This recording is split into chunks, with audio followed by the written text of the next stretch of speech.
The zombie growled and lunged straight toward Tam Duck. She panicked and ran away, her mouth continuously shouting loudly, "Tin Van!" He heard the cry for help and immediately turned around.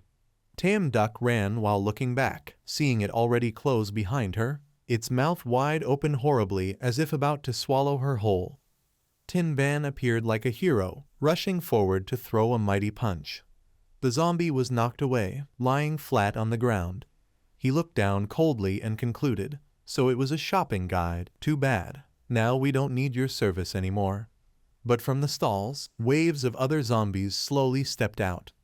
Their mouths were wide open, their blood-red eyes filled with hunger. They all closed in on the three of them. Tin Van spoke seriously, "You two get in the car first." He tightened his grip on the two knives in his hands and urged, "Quick." The zombies seemed to be provoked when they saw their prey, screaming wildly. Using his skills, Tin Van swung the knives continuously, each slash cutting through the air, cutting down one after another. He fought without stopping, cold-blooded and decisive. On the other side, Bang and Han and Tam Duck desperately ran away. Suddenly, both froze in panic. A crowd of zombies swarmed in from the main entrance. They hurried to change direction. Tam Duck shouted in fear, "Outside there are more." While fleeing, she accidentally tripped and fell. The zombies, seeing their prey right in front of them, grew even more excited, roaring as they charged forward. Bang and Han shouted loudly, "Tam Duck!" She quickly grabbed a mannequin nearby. Bang and Han swung it with all her strength and threw it straight at them. Then she ran to grab Tam Duck's hand. "Run fast!"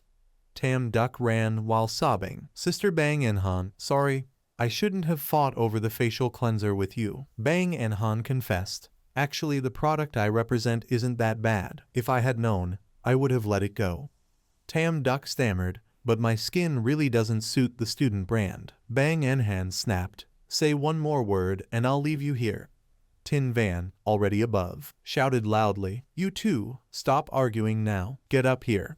He tried to grab each of their hands, pulling them upward. Behind, the zombies growled and climbed after them non-stop. Bang and Han screamed in panic, were surrounded. Above, there was a green emergency door. Suddenly, Hong Lian opened it and called out loudly, "Come here." The group widened their eyes in surprise, but at that moment, it was like finding light in the storm. Tin Van immediately took the lead. "Go." He helped Bang and Han cross over first. Then came Tam Duck. Hong Lian tried to pull her up. Finally, Tin Van stepped across, looking down teasingly, "Goodbye, my sweet girls." Then he kicked the wooden cabinet hard. It fell with a crash, crushing the zombies below.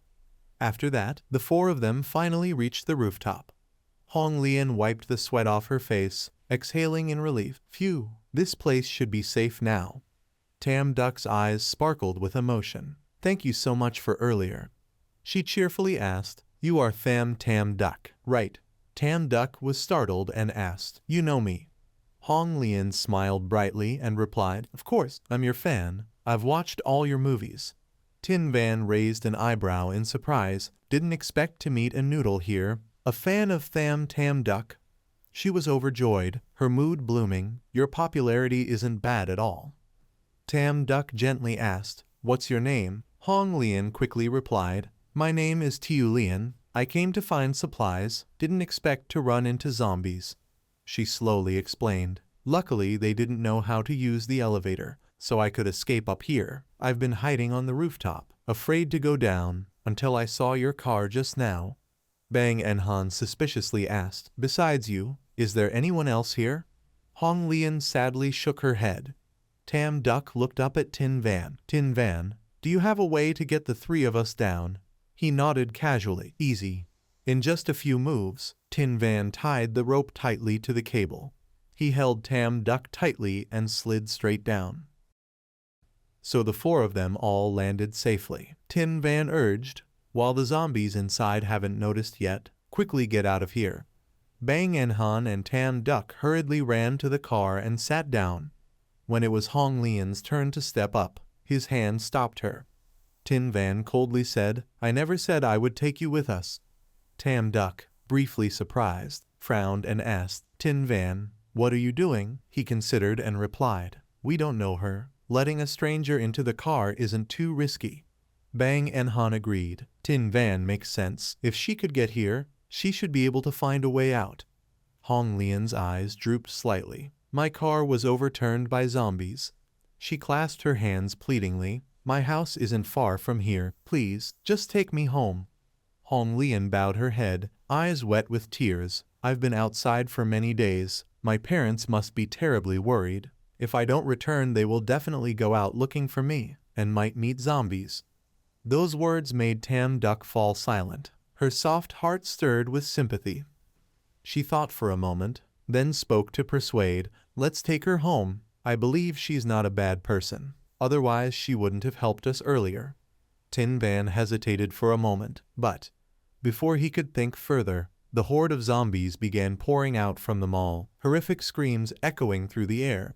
Tam Duck startled and urged, if we delay any longer the zombies will get here. Whatever happens, leave first then talk.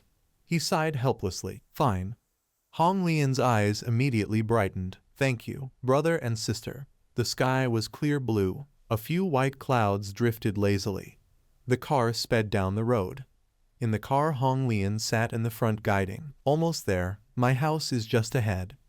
Then she looked down and said, Sister Tram, thank you for taking me home. My parents really like you both. Could I invite you to come in and take a picture with my whole family? Tam Duck felt embarrassed. Hong Lian began to whine. Please, sister, satisfy the wish of a fan. Because of her nagging, Tam Duck finally forced a smile. All right. The car sped toward the villa area, leaving thick dust behind. The ground they crossed was cracked with red streaks. A bloodthirsty tentacle slowly rose like a demon. Before them appeared a magnificent villa, dazzling in the sun. Hong Lian happily opened the door and shouted, I'm home. Inside the room, a man was chewing meat voraciously while laughing with delight, while the bald man sat on a chair brazenly holding a girl to him, and at his feet another girl was trampled without mercy. Jerry sneered, haven't been home for many days. I thought you were dead.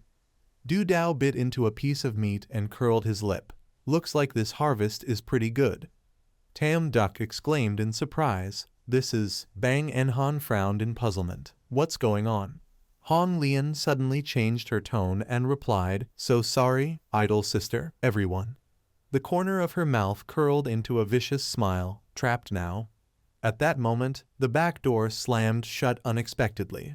The three of them were immediately restrained, cold muzzles pointed straight at them. Hong Lian's face turned icy with contempt. But a third-rate celebrity who represented a hair removal cream. Don't tell me you really thought I was your fan, so easily let down your guard. Believed a stranger, truly foolish. Tam Duck, hearing that, immediately retorted, that's in business. Tin Van suddenly cut in, teasing, sister, you even once represented this product. She angrily snapped, never mind me. Jerry burst into laughter. Ha ha, a fan, huh? Such a lie could be told. No wonder you're number 3 on the wanted list. Tin Van, stunned, repeated, the wanted list. Hong Lian raised her head confidently and reintroduced herself. She pointed to herself. My nickname is Hong Lian. I am a fraudster, top 3 on the wanted list.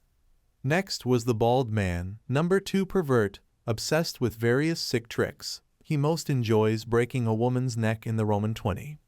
Finally, the long-haired man, number 1 true devil Du Dao, can tear human bodies apart with bare hands. After killing, he will eat all the organs. The people holding guns were introduced. These people are also criminals, a-level felons, murderous.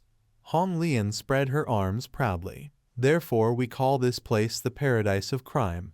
Jerry said, don't think this girl is harmless. She is an 18-year-old female devil who has scammed over 100 million. Causing more than 100 families to collapse. You were fooled by her innocent appearance. Hong Lian folded her arms and recounted leisurely. Originally, the prey this time had already taken the bait. Who knew we'd encounter zombies in the mall? I was locked inside too. But meeting you 3 fat goats is like an unexpected harvest. Du Dao grinned devilishly. Human meat might even be tastier than pork. Can we start now? My stomach's already rumbling. She smirked. You really are impatient. Hong Lian flicked her thumb to signal coldly and finalized. The old rule, half of the stuff in the car I take, the rest, you handle as you like. Jerry fiercely pushed the girls down to the floor, with no trace of mercy in his heart. He showed a perverted expression and licked his lips. It had been a long time since he met such good prey. Seeing the target trembling nonstop before him, he became even more amused to tease. Where should I start? Du Dao, feeling a bit displeased, immediately reminded, please be gentle. Every time you play people to death, many parts cannot even be eaten. Jerry not only ignored but arrogantly denied, then that will not do. Saying so, without hesitation he lunged forward and tore apart the target. After all, torture was the most exciting thing. In the brief moment, a blurry figure flashed by, bringing a deadly slash with terrifying speed. Blood spurted out instantly, splashing everywhere and dyeing the floor red like a cruel painting. Jerry screamed in pain and panic. His trembling hands did not dare to touch the deep slash across his face. Tin Van coldly questioned, torture feels good, right? His eyes showed no emotion. He ended the opponent right away. The feeling of torture, you try it too. Witnessing the horrifying scene before them, Hong Lian and Du Dao froze in shock, their eyes and mouths wide open. Suddenly, Tin Van turned and asked, making Du Dao pale as if blood drained from his face, want to eat. A sense of unease rose in his heart, making him panic and run away, only wishing to escape from the imminent danger. But life is not a dream. He immediately took the final blow. His eyes rolled white in disbelief at his fate. Looking at the opponent collapsing to the ground, Tin Van remained eerily calm. The crowd around was stunned to the point of disbelief. That kid killed Du Dao and Jerry already. Hong Lian was so shocked she almost lost balance. How could it be? Before those people only heard our identities and got scared to the point of wetting themselves, if not crying for mercy then fainting on the spot. Though her face was full of fear, there was a hint of admiration. That person, so calm, in an instant killed 2 murderers. She swallowed hard and reminded herself, he is not human, a monster, dangerous, too dangerous. Without hesitation, Hong Lian shouted the order, kill him. The subordinates immediately raised their guns to aim and shoot, gritting their teeth accepting the risk. Seeing that, Tin Van could not help but feel disappointed. Truly ironic, the future of humanity has become the paradise of demons. His eyes shone with murderous intent as he declared, hell is empty, let me play with you. As soon as he finished speaking, he dashed forward like lightning. They roared with all their courage, ready to counterattack the opponent. But the outcome was not much better. Tin Van mercilessly cut down every life that dared to block his way. Each strike carried violent power, knocking down all enemies. One by one, they were killed by him in the blink of an eye. Tam Duck standing nearby could not help but exclaim repeatedly, so strong. Before her now seemed like a completely different person, Tin Van, him. She tried to calm herself, carefully observing every expression on his face. He was smiling. Suddenly Tam Duck remembered the familiar image from before. Like when he killed Quach Lan Hao, he was enjoying the slaughter. Tin Van at that moment was still madly exterminating every enemy, leaving not a single one alive. His eyes burned brighter with intense killing intent, the fire of hatred surrounding his entire body. Realizing the next move of the opponent, Hong Lian instinctively stepped back several meters in fear. No, do not come here. Ignoring the constant pleas, Tin Van slowly walked closer to the target. Feeling her life on the edge of death, she knelt down on the cold ground without hesitation. She cried and begged desperately, please, spare me. They forced me to do this. If I wanted to stay here I had to be useful to them. Otherwise they would kill me.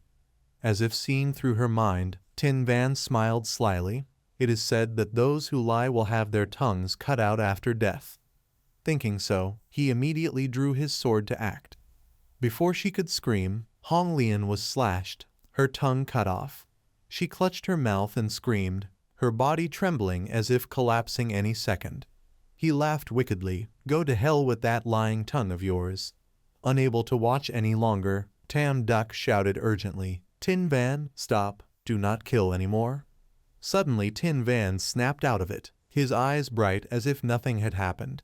He forced a smile and acted innocent. Oh dear, a little carelessness and I went a bit too far again. Bang Inhan seriously gave an order. She can no longer deceive anyone. Hand her over to the victims for punishment. Suddenly, Hyatt Dang appeared out of nowhere, lifting Hong Lian into the air, floating with no way to escape. Witnessing the scene before them, they all screamed in shock. What is that? Hyatt Dang gleefully tightened the prey, letting the opponent writhe in midair. The whole body of Hong Lian trembled violently. She could only turn her helpless eyes to the others. Help, help me. Every word she said made it boil even more inside. Finally, it decided to squeeze the prey in midair with the tentacles, crushing in a brutal moment. The group of Tin Van witnessed the horrifying scene before their eyes and could not help but be terrified. Hyatt Dang continued to use the flexibility of the tentacles, clinging tightly on the floor to hunt down the unfortunate prey. The entire space now became more and more chaotic by the screams, "Save us!" It excitedly gripped the target, absolutely not allowing anyone a way to escape. Only now did Tin Van realize the level of danger. Using all his strength he shouted, "Get out of here!" The night slowly descended, covering the sky, revealing the bright moon shining magnificently. In the vast parking lot, only one lonely car remained. Bang Inhan lay quietly in the car, asleep to recover her strength. Contrary to that peaceful scene, Tam Duck silently sat under the night sky, deep in thought. Tin Van gently approached and handed her a can of drink. "Sister." He smiled softly and reminded, "These are the last 2 cans of beer. If Sister Bang Inhan knows, she will be angry." Realizing his joke had no effect, he directly asked, still thinking about what happened during the day.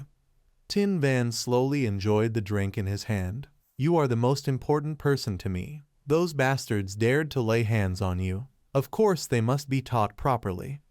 Tam Duck thought for a long time, gathering her courage to ask, "Tin Van, can you tell me, before meeting me, what did you go through?" His deep blue eyes suddenly sparkled, showing surprise.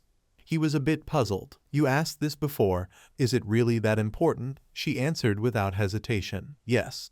She sadly said, "I once told myself, in the future everyone will change. Only then can they continue to live." The mood of Tam Duck became worse. "Seeing you kill people, I was really scared. Could not believe that was my kind and gentle brother. I do not know when you will completely become another person." She slowly glanced at his face. "So, answer me."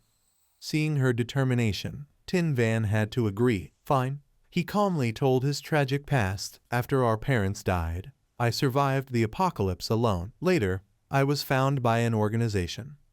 His voice gradually became low. "That is how it was." Tin Van helplessly revealed the cruel truth. Their people and hosts were no different, only tools. Even after painful experiments, there were thousands of trials, every day living on the edge of life and death. Fortunately, I was the successful one, not only survived, but also gained this power. I thought this life I must sell myself to X, until I met you again. Then I decided to cooperate with Zhao Tianlei, escaping the organization. Suddenly, tears rolled down the beautiful face of Tam Duck, bursting all the suppressed emotions. She could not help but feel guilty. "Sorry, you suffered so much. I did not know anything."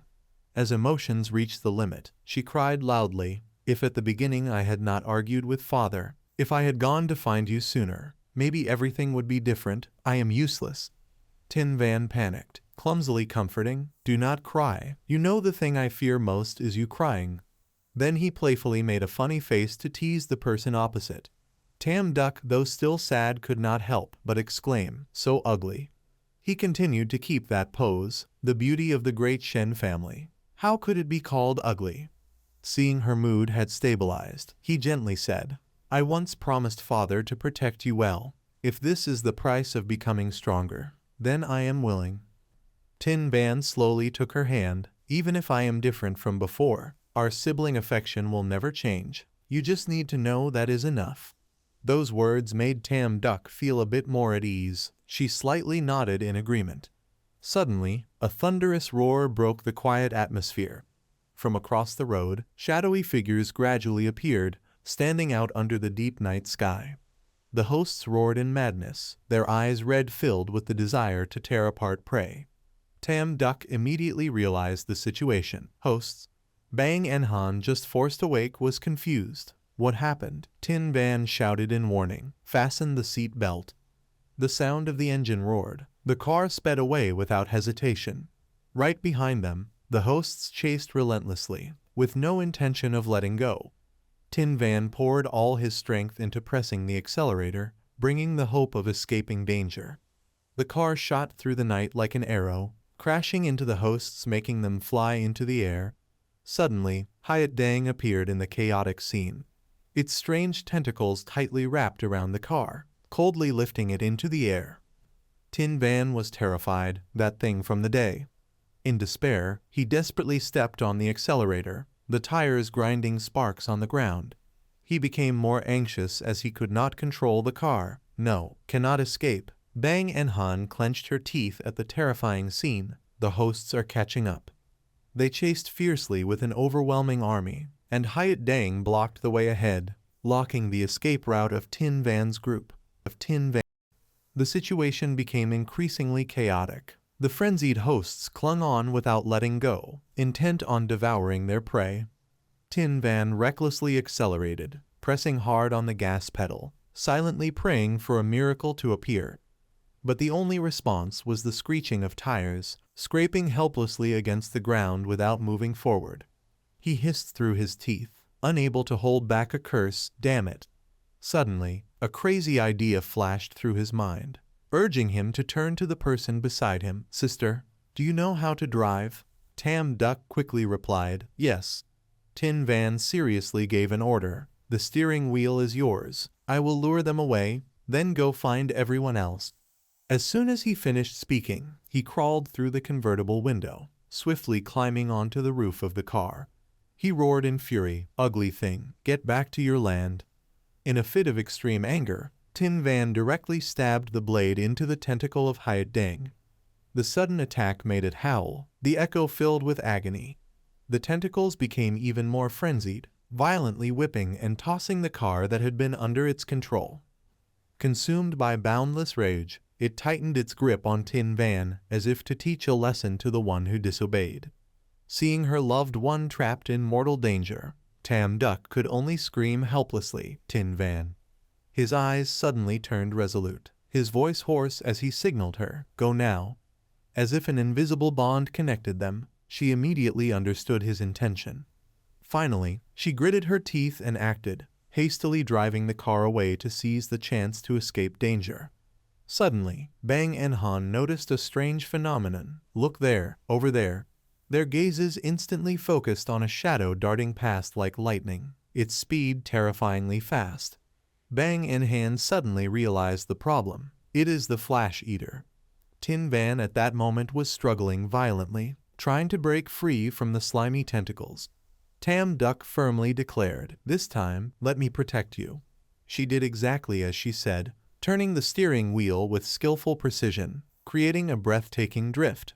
Without hesitation, the car charged straight toward the Flash Eater. The moment the hood slammed into it, the creature was suddenly flung high into the air. Unable to react in time, it roared fiercely, pain and fury boiling together. Not only unharmed, the Flash Eater became even more ferocious, climbing straight onto the hood of the car.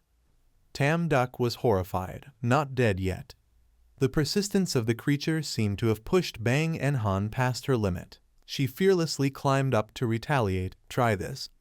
A bottle of facial cleanser was hurled like a bullet, flying straight into the Flash Eater's face, making its body shake violently. The sticky liquid on the floor caused it to lose balance and stumble. In an instant, its massive body wavered and toppled backward. Tam Duck quickly seized the opportunity, mustering all her courage and shouting before executing the plan. Finally, she steered the car straight into the Flash Eater, tearing its body completely apart. Both she and Bang and Han couldn't help but cheer in joy. We did it. She laughed and praised. The thing you represent does have some use. Tam Duck proudly affirmed. Of course. Before they could enjoy the moment of peace, the tires still carried traces of the Flash Eater's sticky fluid. The car instantly overturned, the air filled with terrified screams. It rolled violently several times, slamming hard into the ground, sparks flying. A few seconds later, the car lay still on the ground, thick smoke billowing upward. The hosts seized the chance, madly rushing forward, driven by hunger to tear their targets apart. As if starved for decades, they ferociously attacked the car in uncontrollable frenzy. Suddenly, a bullet pierced through the air like a lightning-fast arrow, drilling straight through the head of a host. In-game Lick issued a powerful command, attack. The police force immediately carried out the order, opening fire in unison on the enemies. One by one, the hosts were swiftly taken down, clean and precise without waste. Bakken swiftly deployed his special weapon, delivering the final critical strike. The woven cables interlaced into clusters, forming a perfect trap to capture the criminals. He quickly reported progress to his superior. Report: 56 hosts captured, the rest shot dead. In-game Lick praised with satisfaction. Good, escort them all onto the trucks. Suddenly, he noticed something unusual. Officer In-game, there is someone inside that car. Bakken cautiously repeated the words, there is someone in that car. On In-game Lick's face flashed a hint of surprise, his eyebrows unconsciously furrowed slightly. His gaze stopped at the pile of rubble in the distance, where the overturned car had almost completely evaporated. Inside the thing that seemed to have been shattered, Tam Duck was still struggling to breathe, carrying a strong will to survive. Her eyes gradually sank into the void, leaving only the faint glimmer of a dying life. In that life and death moment, she vaguely realized someone was approaching her. The figure of In-game Lick appeared like an illusion, fleeting in her sight and vanished as she fainted from exhaustion. A day passed just like that. The morning sunlight once again gently spread its warm rays.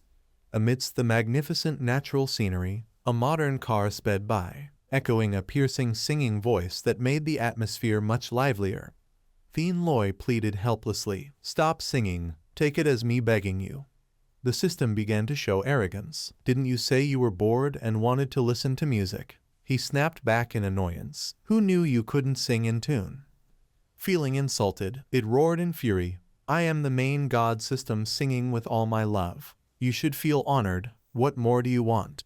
Then it continued to torture the listener's ears. Next, presenting everyone a song, The Brave Lonely Person. His face turned pale. He could only weakly stop. No.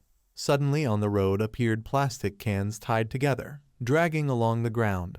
Right then, a pickup truck rushed in at a terrifying speed, accompanied by a shrill scream, "Help!" Right behind was a group of hosts chasing closely, their eyes red as if they wanted to tear the prey apart. Trung Dao panicked and kept shouting, "Help!" The noisy sound quickly caught Thien Loi's attention. After a long chase, the group of hosts collapsed exhausted, scattered across the dusty road. Trung Dao hurriedly got out of the car to check the situation. "These hosts are really persistent. Chased me for 3 kilometers. Thien Loi couldn't help but doubt his eyesight. Dragging so much trash like that, who else would they chase if not you? He got angry and shouted, "What trash? These are my goods." He immediately showed a face full of disbelief. "Goods?" He proudly introduced. Shopping used to be as easy as turning a hand. Just move a finger, treasures from around the world would rush in. After the apocalypse, that feeling of happiness no longer existed. Trung Dao's eyes suddenly became determined, and I exist to fill that void. He happily showed off his creation, walking cart, also Father Ollie.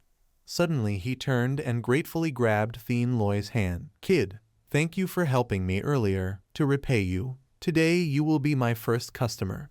Trung Dao confidently presented the product. "I solemnly introduce the best-selling item in my shop. 100% positive rating. The strongest shield never returned after 3 years of business." Thien Loi calmly exposed the truth. "Aren't these just hard plastic boards?" He still passionately explained to the customer, "To survive in the apocalypse you must prepare divine tools, protective combat clothes." On the other hand, he saw through the problem. Plastic bottles. He excitedly displayed his gear, the first choice equipment for outdoor survival. Hand tent. He helplessly shook his head repeatedly. Plastic canvas. Trung Dao firmly asserted, "Don't look down on my treasures because of their low price. They are a real bargain, solid and reliable. Whoever uses them knows." Thien Loi bluntly retorted, "All trash." Seemingly ignoring the criticism, he patiently tried to persuade, "For saving me, the 3 guardian treasures of my shop, not for 998. Not for 98, only need 9 packs of instant noodles. How about it?" Without a moment of hesitation, he turned away. "Goodbye." He hastily called out to stop him, "Don't go, think again." The sun climbed higher, pouring down scorching rays, burning as if to incinerate everything. Khao Sun Prison stood tall like a magnificent castle, yet carried an eerie and gloomy aura. Tam Duck slowly opened her eyes. The light entering made her already haggard face even paler. She tried to get up, but the pain struck instantly. "It hurts."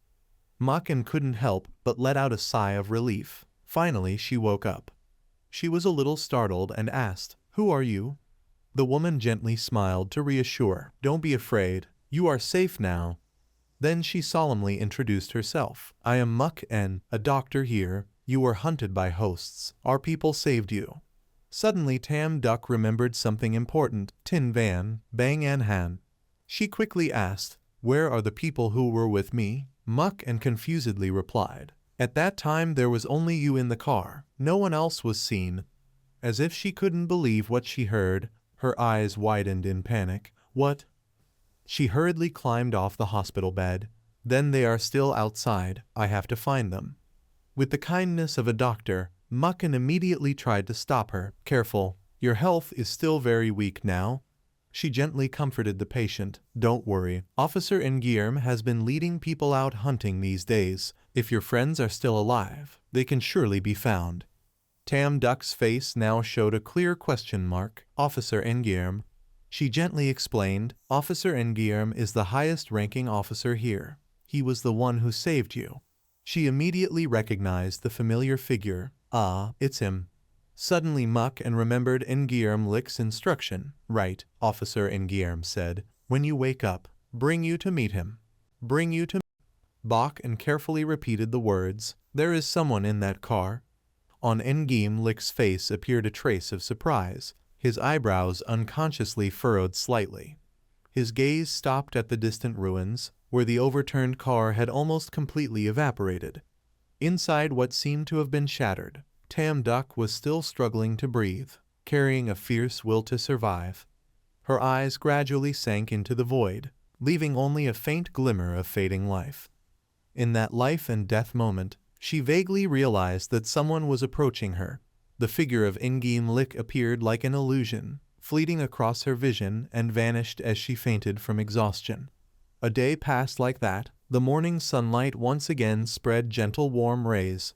Amidst the magnificent natural scenery, a modern car sped by, echoing a shrill singing voice that made the air far more lively. Thien Loi helplessly pleaded, "Stop singing. Take it as me begging you." The system began to act arrogantly. "Didn't you say you were bored and wanted to listen to music?" He shouted back in frustration. "Who knew you couldn't sing in tune?" Feeling insulted, it roared angrily, "I am the main god system singing with all my love. You should feel honored. What more do you want?"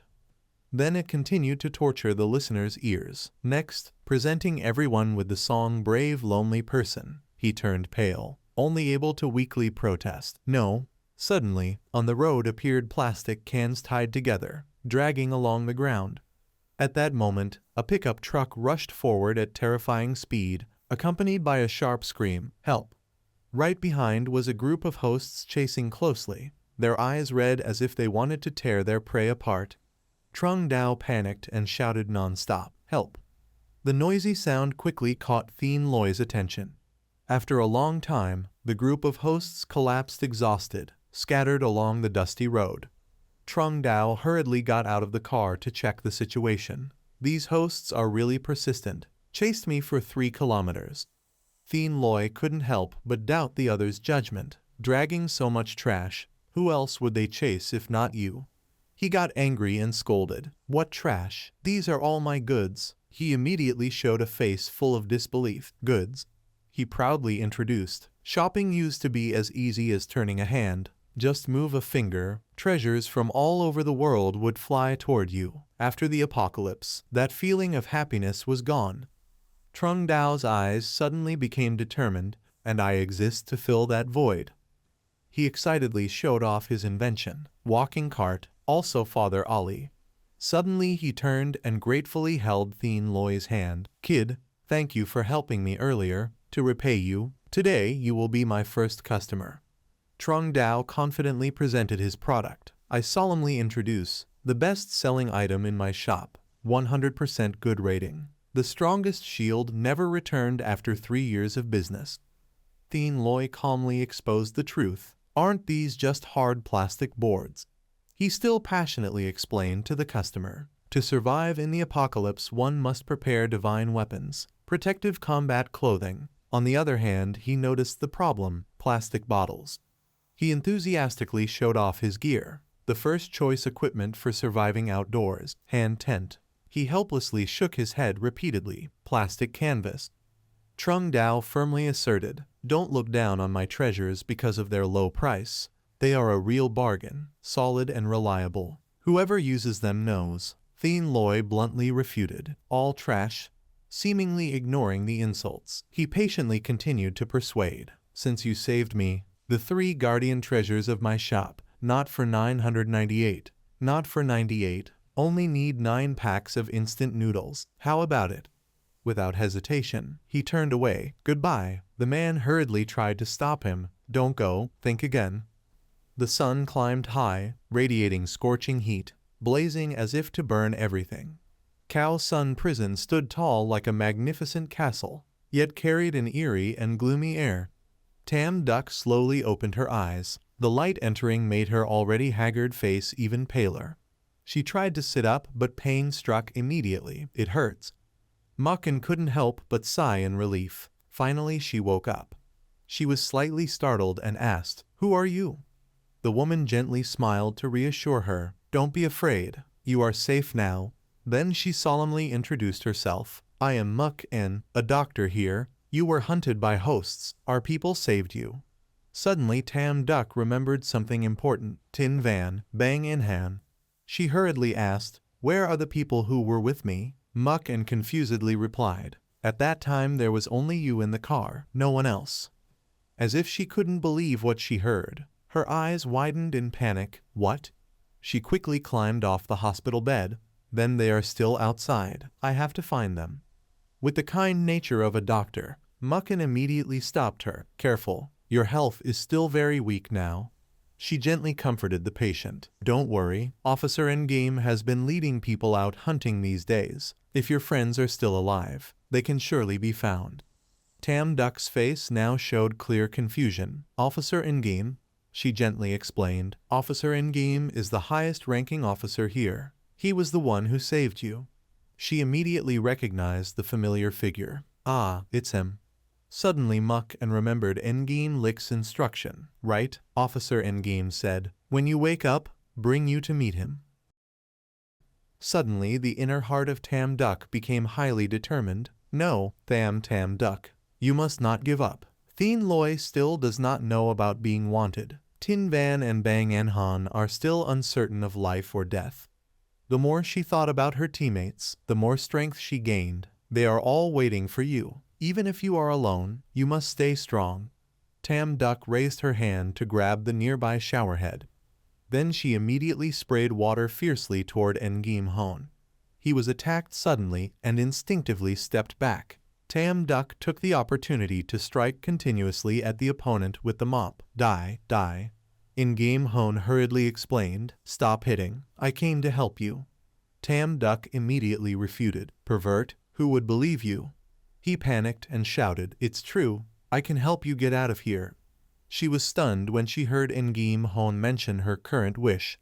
A moment later in the changing room, she stood in front of him and continuously questioned, "Who are you? Why do you help me?"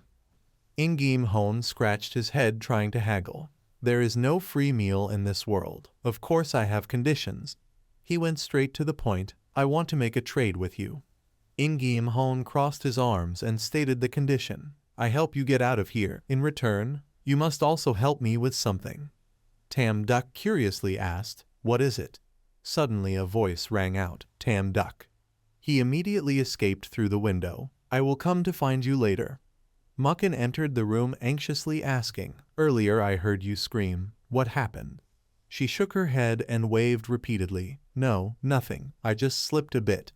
However, her eyes curiously looked outside. Where did he go? At that moment, the figure of In-game Hone was hanging outside the window. Luckily, thanks to his quick thinking, he managed to keep his life. Too dangerous. The scene shifted to the next morning. While driving smoothly on the road, Thien Loi got annoyed by the noisy advertisement. Currently, the store is launching many promotions. Buy 3 get 1 free. Buy 5 get 2. He frowned, wishing he could lose his hearing already. There are also free shopping vouchers. Buying is earning. Thien Loi angrily shouted out, I said I don't need it. Stop following me.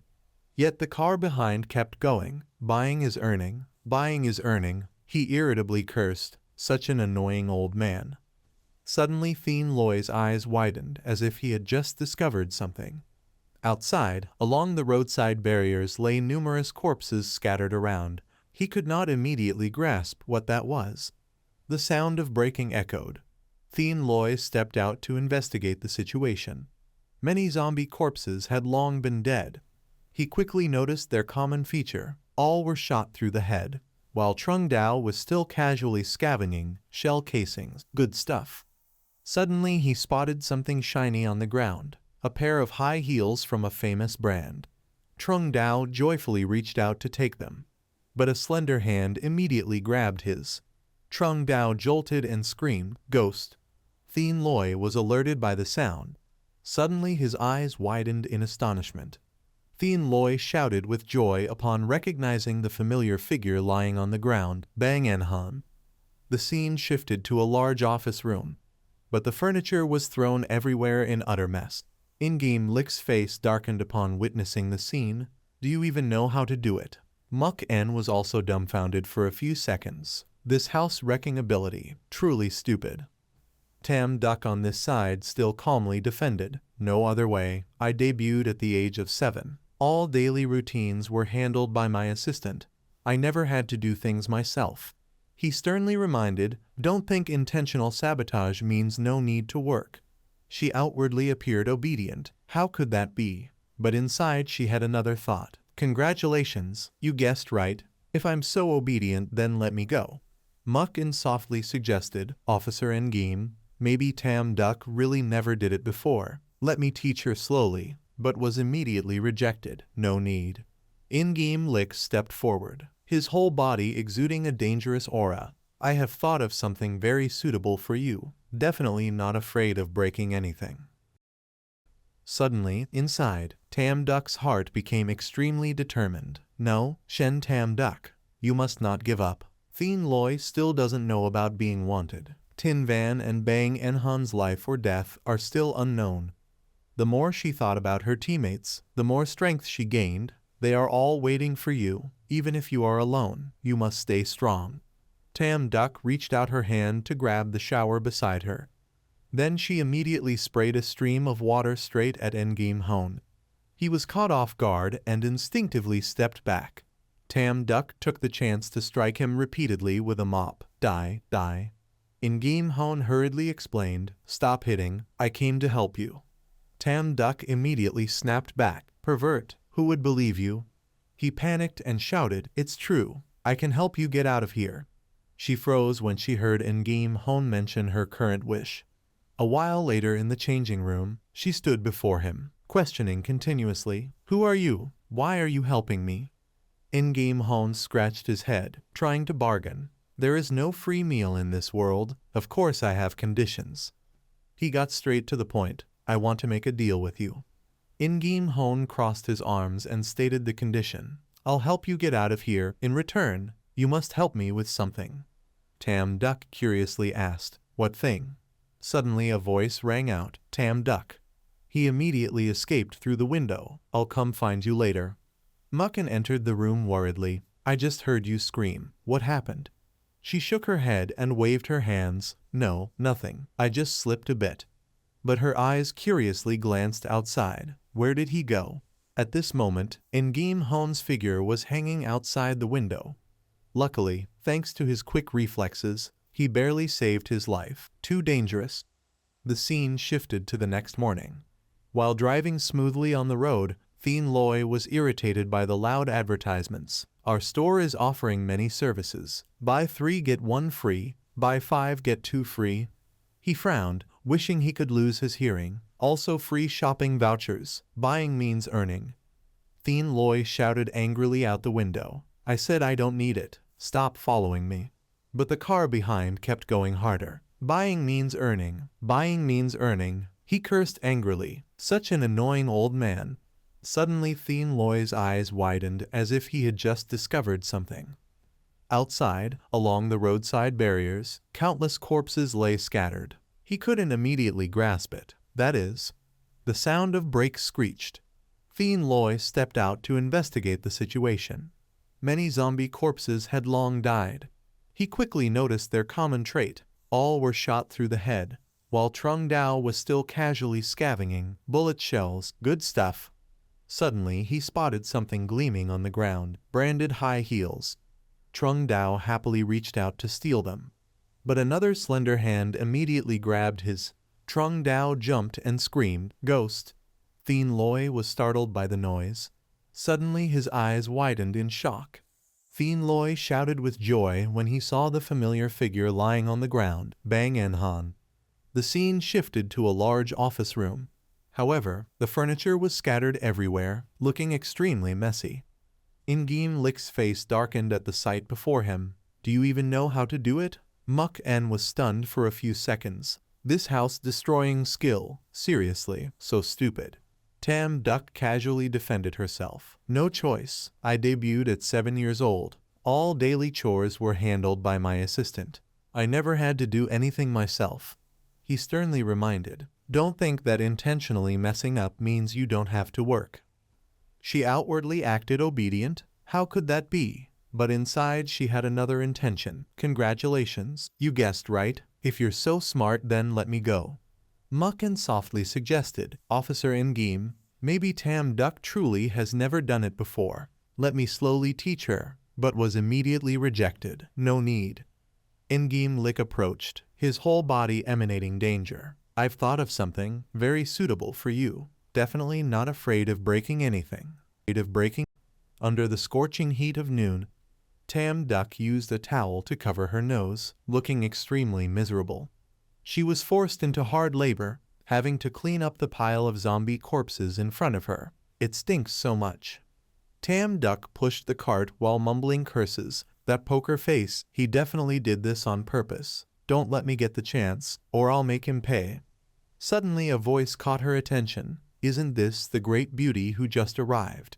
Keen Dao showed pity. Officer Endgame really doesn't know how to cherish beauty. Dung Van also voiced agreement. How could they let her do this kind of work? Then he walked over and took the cart. Let me help you. Tam Duck was overjoyed, excitedly saying, thank you. So there are still good people here. A while later, they reached a collection point deep inside the energy zone. Keen Dao dumped all the zombies into a fire pit. The sizzling sound immediately echoed. They stood there watching the monsters turn into ashes for a while. Tam Duck was stunned by the sight. So many. Keen Dao brushed his hands and explained. These are all discarded zombies from the power generator. To prevent virus spread, discarded zombies must be destroyed immediately. Dung Van added, the remaining residue and ash will be sent to the fields over there, to be used as fertilizer. Hearing that, Tam Duck was shocked. Fertilizer? Then the food I've eaten these past 2 days. Unable to handle the shock, she immediately vomited. He smiled to reassure her. Don't worry, the food is very safe. While talking, Keen Dao was suddenly attacked by a thrown rock. He quickly drew his gun alertly. Who's there? Turns out it was Tiu Ho shooting a slingshot from the other side. Bad guys. Quach Lin panicked and ran out to stop him. Tiu Ho, stop now. But the boy struggled. Let me go. Keen Dao sighed in relief while Dong Van showed annoyance. That kid again. He approached and reminded, sister-in-law, how many times has this been? Even if it's a child, causing trouble like this puts us in a difficult position. Quach Lin hurriedly apologized. Sorry, I'll watch him. It won't happen again. Tiu Ho was carried away but still shouted loudly. You bad people, let my father go, let my father go. She scolded him, stop shouting. Hearing that, Tam Duck couldn't help but wonder, what crime did the boy's father commit? Was he locked up? Keen Dao looked toward the field below and pointed directly. That's him. He sadly recounted, their family came here 2 months ago. The boy was already infected then. No time to save him. She couldn't help but feel sympathy thinking about their fate. Alive they are used to generate electricity, plow the fields. Dead they are burned into ashes, used as fertilizer. Though they are zombies, doing this is too cruel. Dong Van softly said with resignation, no choice, resources are scarce now. Going out to hunt is very dangerous, so every zombie must be fully utilized. It's for everyone's survival. Suddenly a cold gunshot rang out. They were all startled before realizing what happened. The zombies working in the field fell to the ground. Ingim Hon stood there, gun barrel still smoking in his hand. Dong Van shouted his name, Ingim Hon. Tam Duck immediately recognized the familiar figure, it's him. Then he rushed over to question, Ingim Hon, what are you doing? He calmly blew the smoke off his gun, just bored, practicing my aim. Keen Dao nervously reminded, according to the rules, except in special cases, shooting zombies at will is forbidden, if Officer Engim sees this. Speaking of the devil, he appeared right away. They both raised their hands to salute. Officer Engim. Engim Lick slowly stepped forward and questioned him. Are you really that idle? He mocked coldly. Everyone in the base is working hard, creating value. Only you are loafing around. Aren't you ashamed? But Ingim Hon kept his cold face, even challenging. If you don't like it, you can kick me out. Mucken felt indignant. Ingim Hon, how can you speak to your brother like that? Tam Duck suddenly realized their relationship. Brother, how could two people with such different personalities be siblings? Ingim Lick lowered his voice to confront his subordinate. Zombies are valuable assets of the base. Those who destroy them without cause, what punishment do they receive? They quickly answered, 100 baton strikes, confinement for 3 days. He deliberately pressed on. Then what are you waiting for? Keen Dao hesitated, but meanwhile Engim Hon willingly surrendered himself. Officer Engim, righteous and strict, completely heartless. If you two don't act, you'll be punished too. The two looked at each other awkwardly, but there was no choice. Rules are rules. They had to handcuff him. When the zombie's body was brought before Tiu Ho and his mother, they couldn't hold back their tears. Their cries filled the air. Husband, father. On the other side, Engim Hon suddenly smiled. That expression happened to catch Tam Duck's eyes. She stayed silent for a long time, her gaze still following his back.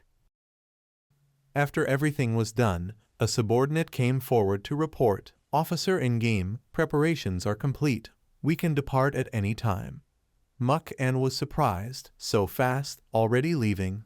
Ingame Lick lowered his head, his expression slightly sad. The people of Team 3 went out to search for supplies. They have been out of contact for several days. I think something happened to them.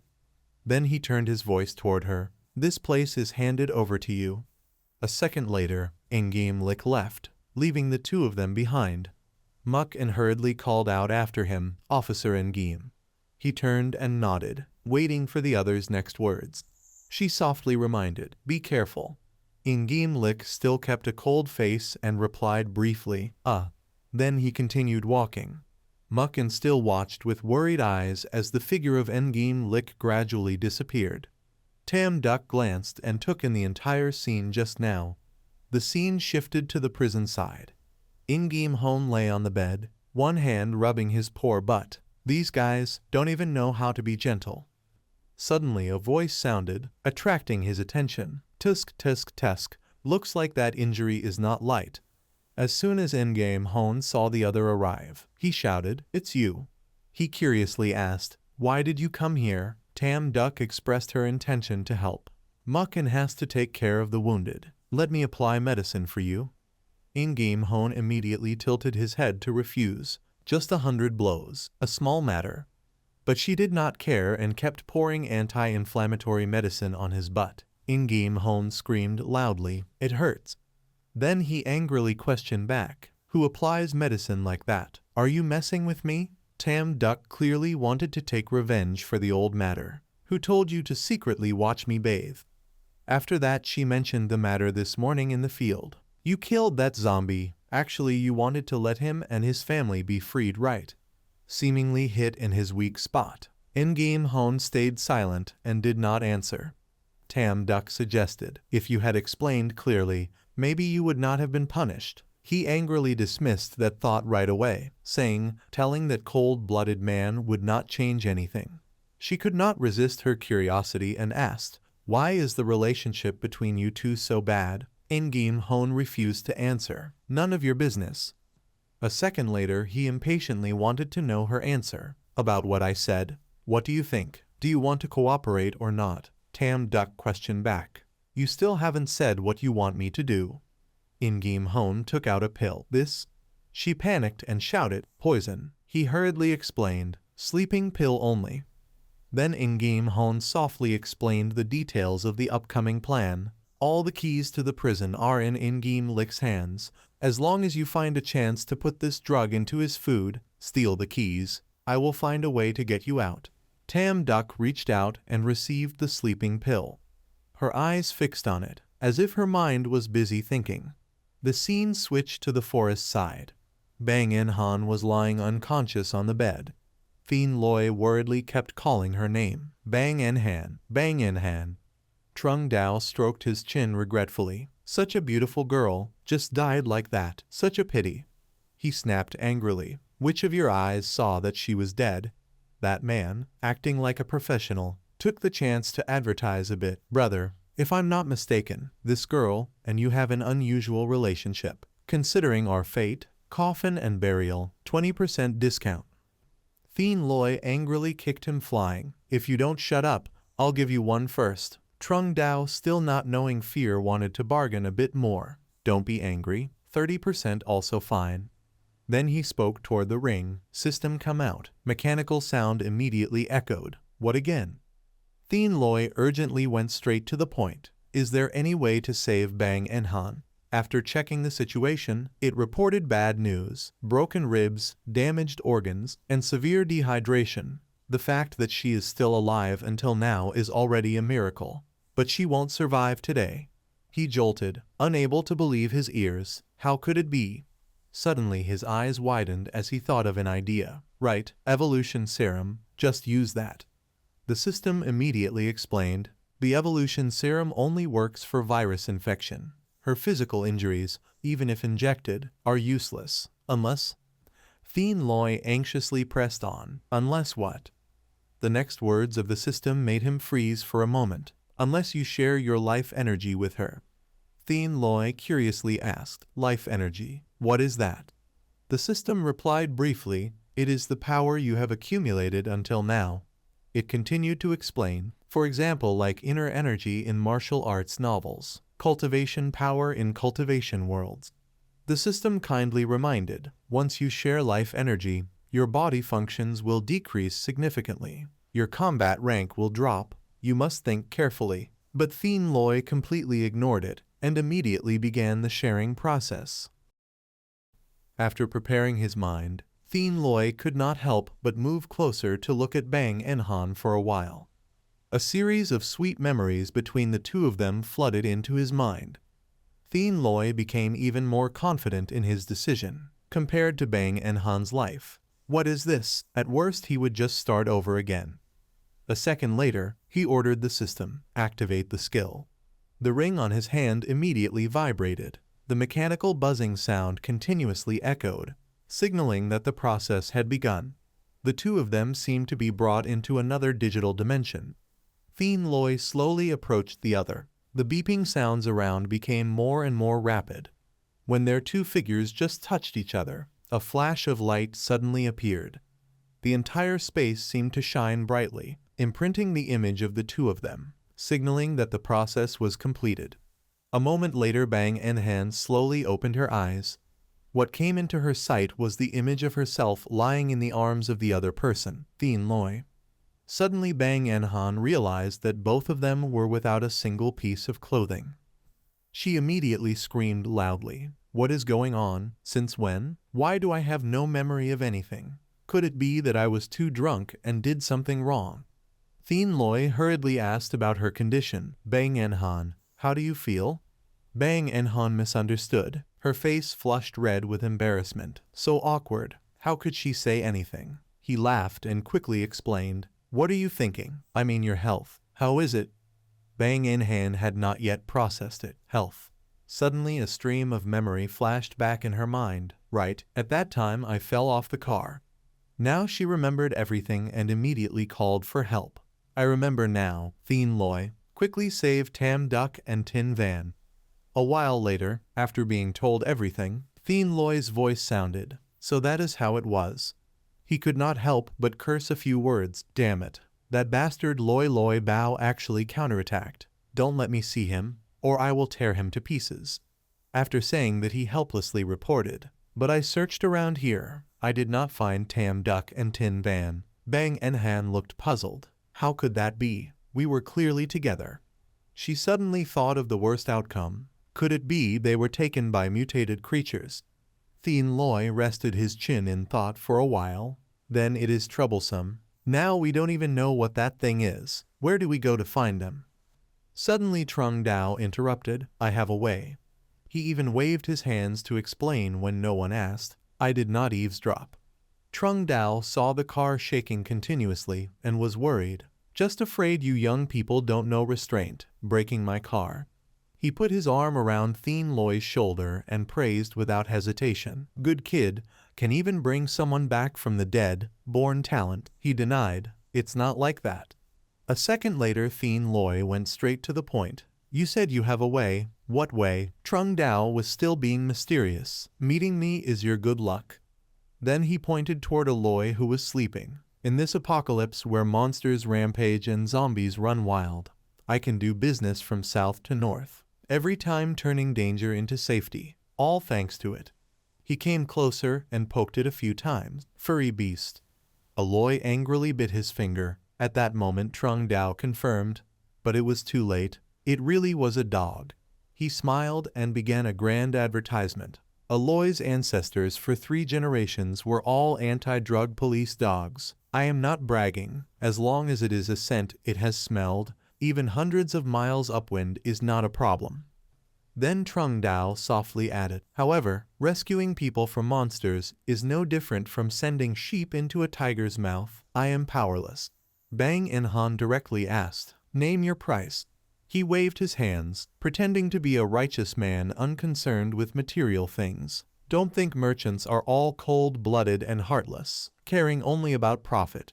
Then Trung Dao hugged it and shook it back and forth. Aloy is not goods. It is my friend, my partner, my sole companion.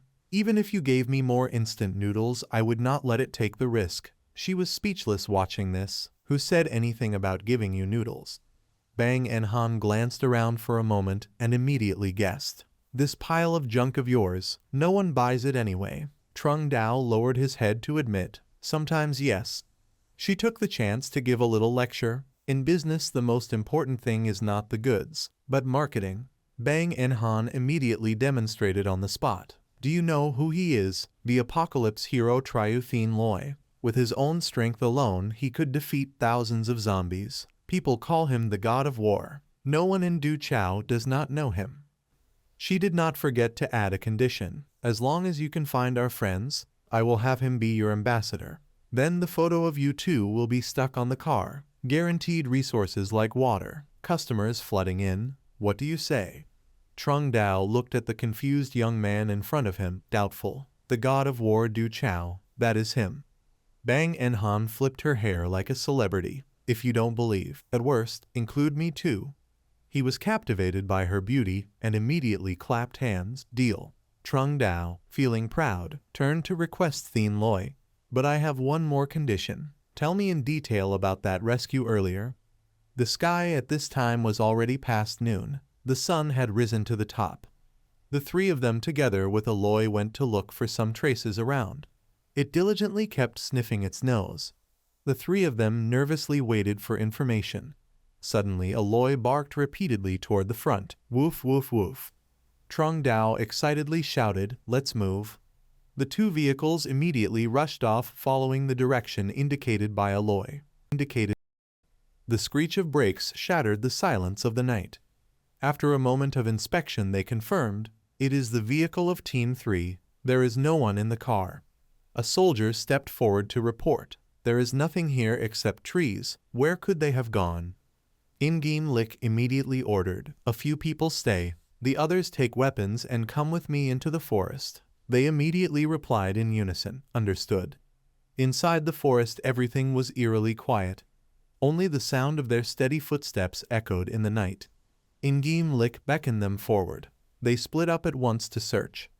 All of them carefully swept every nook and cranny of the forest. The deeper they went, many tall trees appeared before them. Two subordinates walked on guard. Suddenly a gust of wind passed through the trees, making them emit chilling creaks. Kwok Luong cried out in alarm, "I do not know why, I just feel these trees are a bit strange." Kong Hai laughed and explained, "Where is it strange? They are just ordinary trees." Suddenly he screamed when he noticed something moving ahead. Kong Hai, puzzled, did not have time to understand what was happening. "What is it?" Kwok Luong pointed toward the vines. "Didn't you see those vines moving?" He reassured his comrades, "It's probably just the wind. Don't scare yourself." Still he decided to move forward with his gun to probe. Each step was careful. Suddenly an indistinct object flashed by making Kwok Luong panic. "Ah!" It jumped out in front of him, causing him to stumble back. It turned out to be a small squirrel. After scaring them, it happily climbed the tree and disappeared.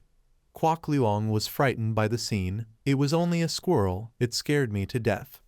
After searching for a while, a long time had passed. Dung Van anxiously spoke into the radio. Team 3, respond if you can hear. Are you there?" Suddenly a hand gently rested on his shoulder from behind. Dung Van nervously glanced back. Suddenly a frightening face loomed up. "Are you looking for me?" Keen Dao burst into delighted laughter. "Ha ha ha!" While he was still vexed, "That name scared me to death." He laughed until he cried, "Don't be so tense." Then Keen Dao pointed forward. "Look there." 1,000 fragrant flowers bloomed brilliantly, contrasting completely with the gloomy forest. Keen Dao admired them, praising without stop. "These flowers are so beautiful. In the apocalypse, this is a rare sight." He suddenly fantasized, "Tell me, if I pick these and give them to the new girl, will she love me?" Dung Van, hearing this, only wanted to be speechless. "Now is the time for this. You still have the mood to admire flowers." Keen Dao's tone suddenly turned solemn. "They originally were not here. Searching further is useless." Dung Van, seeing this expression, was puzzled. "How do you know?" Keen Dao did not hide what he had heard earlier. "Tiu Thoi told me he wanted to leave the base. Probably used the supply search as a chance to escape." Dung Van still did not understand the other's intention. "Leave? Why? Could there be a safer place than the base?" He did not answer immediately but countered, "Don't you feel this place is suffocating?"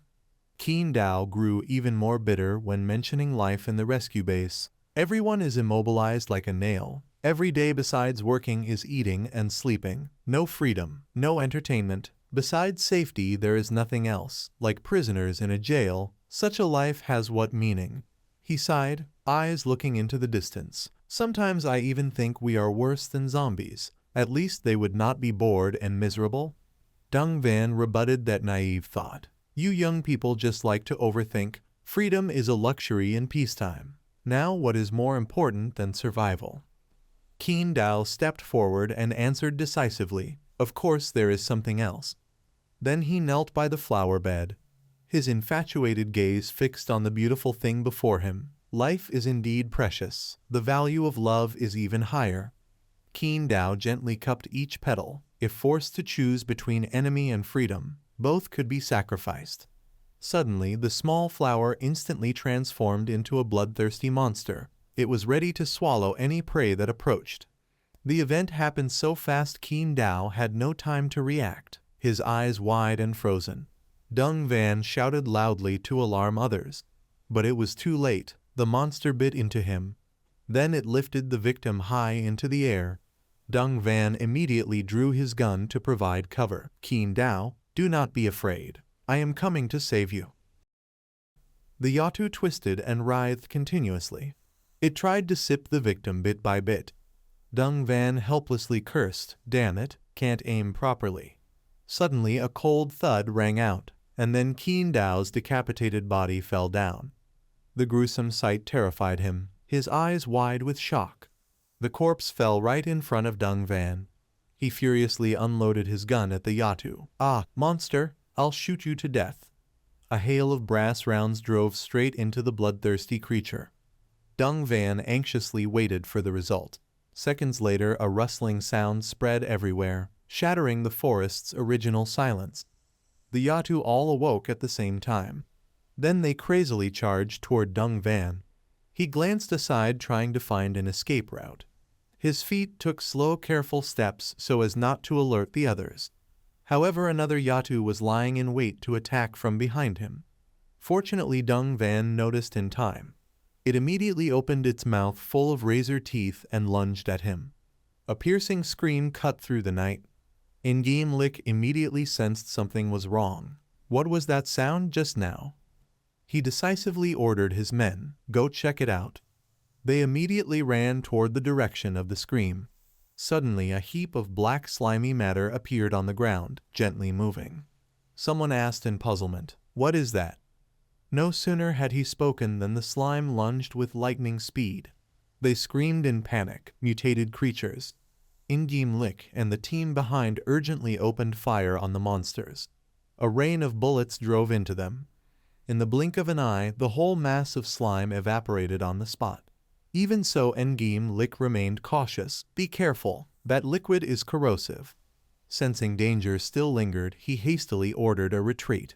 While they fled, a long blood-red vine suddenly shot out from somewhere. It easily seized the unlucky soldier at the rear. He screamed in terror. His comrades immediately drew guns to provide cover. But it was of no use. The monster was trying to carry the victim away. The comrade cried out helplessly, "No, boss, the vine moves too fast. Can't hit it." But Ingame Lick only pulled him back. Then he stomped hard to gain momentum. His body rocketed from tree to tree. Ingame Lick reached down, drew the dagger he had ready, and then leapt up, drawing a perfect curve that successfully severed a section of the vine. Both of them landed by momentum. The comrade immediately ran over to help him up. Before they could recover, another mass of vines sprouted from the ground. They writhed continuously as if trying to weave the vines together.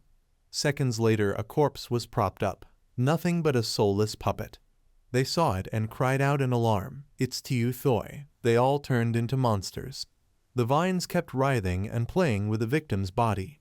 They squeezed together inside the cramped skull of Tiu Thoi so that wet slapping sounds echoed chillingly. Seconds later, the bodies began to emit bestial gurgling noises. Ingame Lick did not want to get entangled further, so he immediately ordered, "It seems there's no need to rescue them anymore. Call everyone, withdraw." The moon had risen high, casting faint light down onto the forest below. The sound of hurried footsteps rang out, shattering the stillness of the night. Ingame Lick ran while speaking into the radio. "Team B, Team C, there are mutated creatures here. Withdraw immediately." Suddenly, they spotted a familiar figure in the distance. They immediately chattered. "It's Trao Loi. Chu Hong, where are you?" He cupped his face with one hand and hesitantly answered, "Chu Hong, he's dead." Trao Loi turned his voice to Ingame Lick. "Officer Ingame, my body. Strange. It seems there is something inside. About to." Before he could finish, a sprout of the monster pushed up from inside his skull. The comrades were terrified by the sight before them. The creature opened its mouth full of sharp fangs. It immediately lunged, ready to tear at Ingame Lick. The incident happened too fast for him to react. He could only stand rooted to the spot. Suddenly, a series of gunshots rang out. The puny monster was no more than a torn rag. It turned out to be Tat Lin. He shouted loudly to alarm the whole team. Officer Ngim, everyone go on ahead. Let me hold the rear. Ngim Lich, surprised to still be alive, was momentarily stunned. Tat. At that moment the puppet Tiu Thoi was lurking behind them. The escort screamed in terror, "They're coming." Tat Lin immediately seized his gun and charged. "I'll risk my life with you bastards." A barrage of bullets was unleashed toward them. He even used his body to ram straight into Tiu Thoi. "Go die." Tat Lin quickly pulled the pin on a grenade at his belt. In an instant, a massive explosion erupted, smoke and dust billowing so thick it was hard to see those involved. Outside, Ngim Lik kept calling the name, Tat. The scene shifted to the next morning at the refugee camp. Tam, Duck, and Muck were diligently cleaning the office. Suddenly she held her face and looked very tired. Tam Duck anxiously asked, "Muck, are you okay?" Then she helped her rest on the sofa. Muck gently reassured, "I'm fine, it's just low blood sugar." Tam Duck insisted, "You are not steel, handling chores at the base and caring for patients. How can your body endure?" A moment later she burst out angrily and scolded Ngim Lik. "It's all that Ngim fellow's fault, treating people like livestock, losing all humanity." Muck still defended earnestly, "Don't say that, Officer Ngim is a good person." But Tam Duck bluntly retorted, "You always say he is good, why do I not see it?" Tam Duck glanced meaningfully. "Could it be you like him?" Muck hastily denied. What are you talking about?" Tam Duck pressed on teasingly, "Then why are you blushing? I'm not making this up. With my idol drama experience, this is obvious at a glance." She bashfully scratched her face. "It's really not as you think. Actually, Officer Ngim, he is my brother-in-law." This news startled Tam Duck. Brother-in-law. Suddenly the door burst open and a soldier rushed in to report. "Bad news, Dr. Muck. Officer Ngim and them are in trouble." They were stunned for a moment. The scene shifted inside the operating room.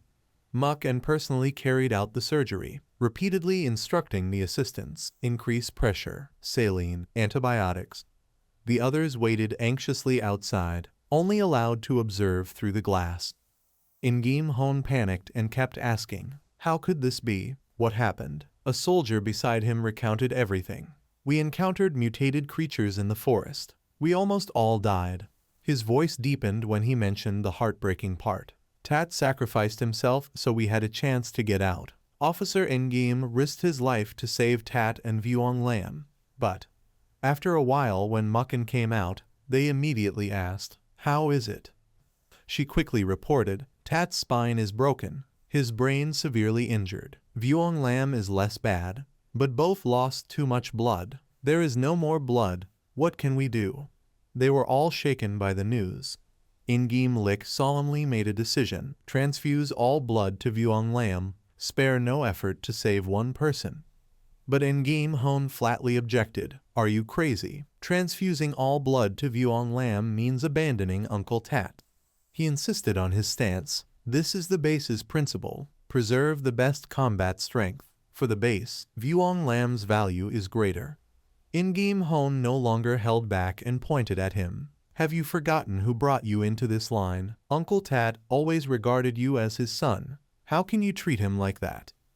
Mucken quickly tried to mediate. "Don't be like that. Officer Ngim only wants to make the most accurate decision." He ground his teeth in anger. "His decisions have never been correct. He is merely stubborn."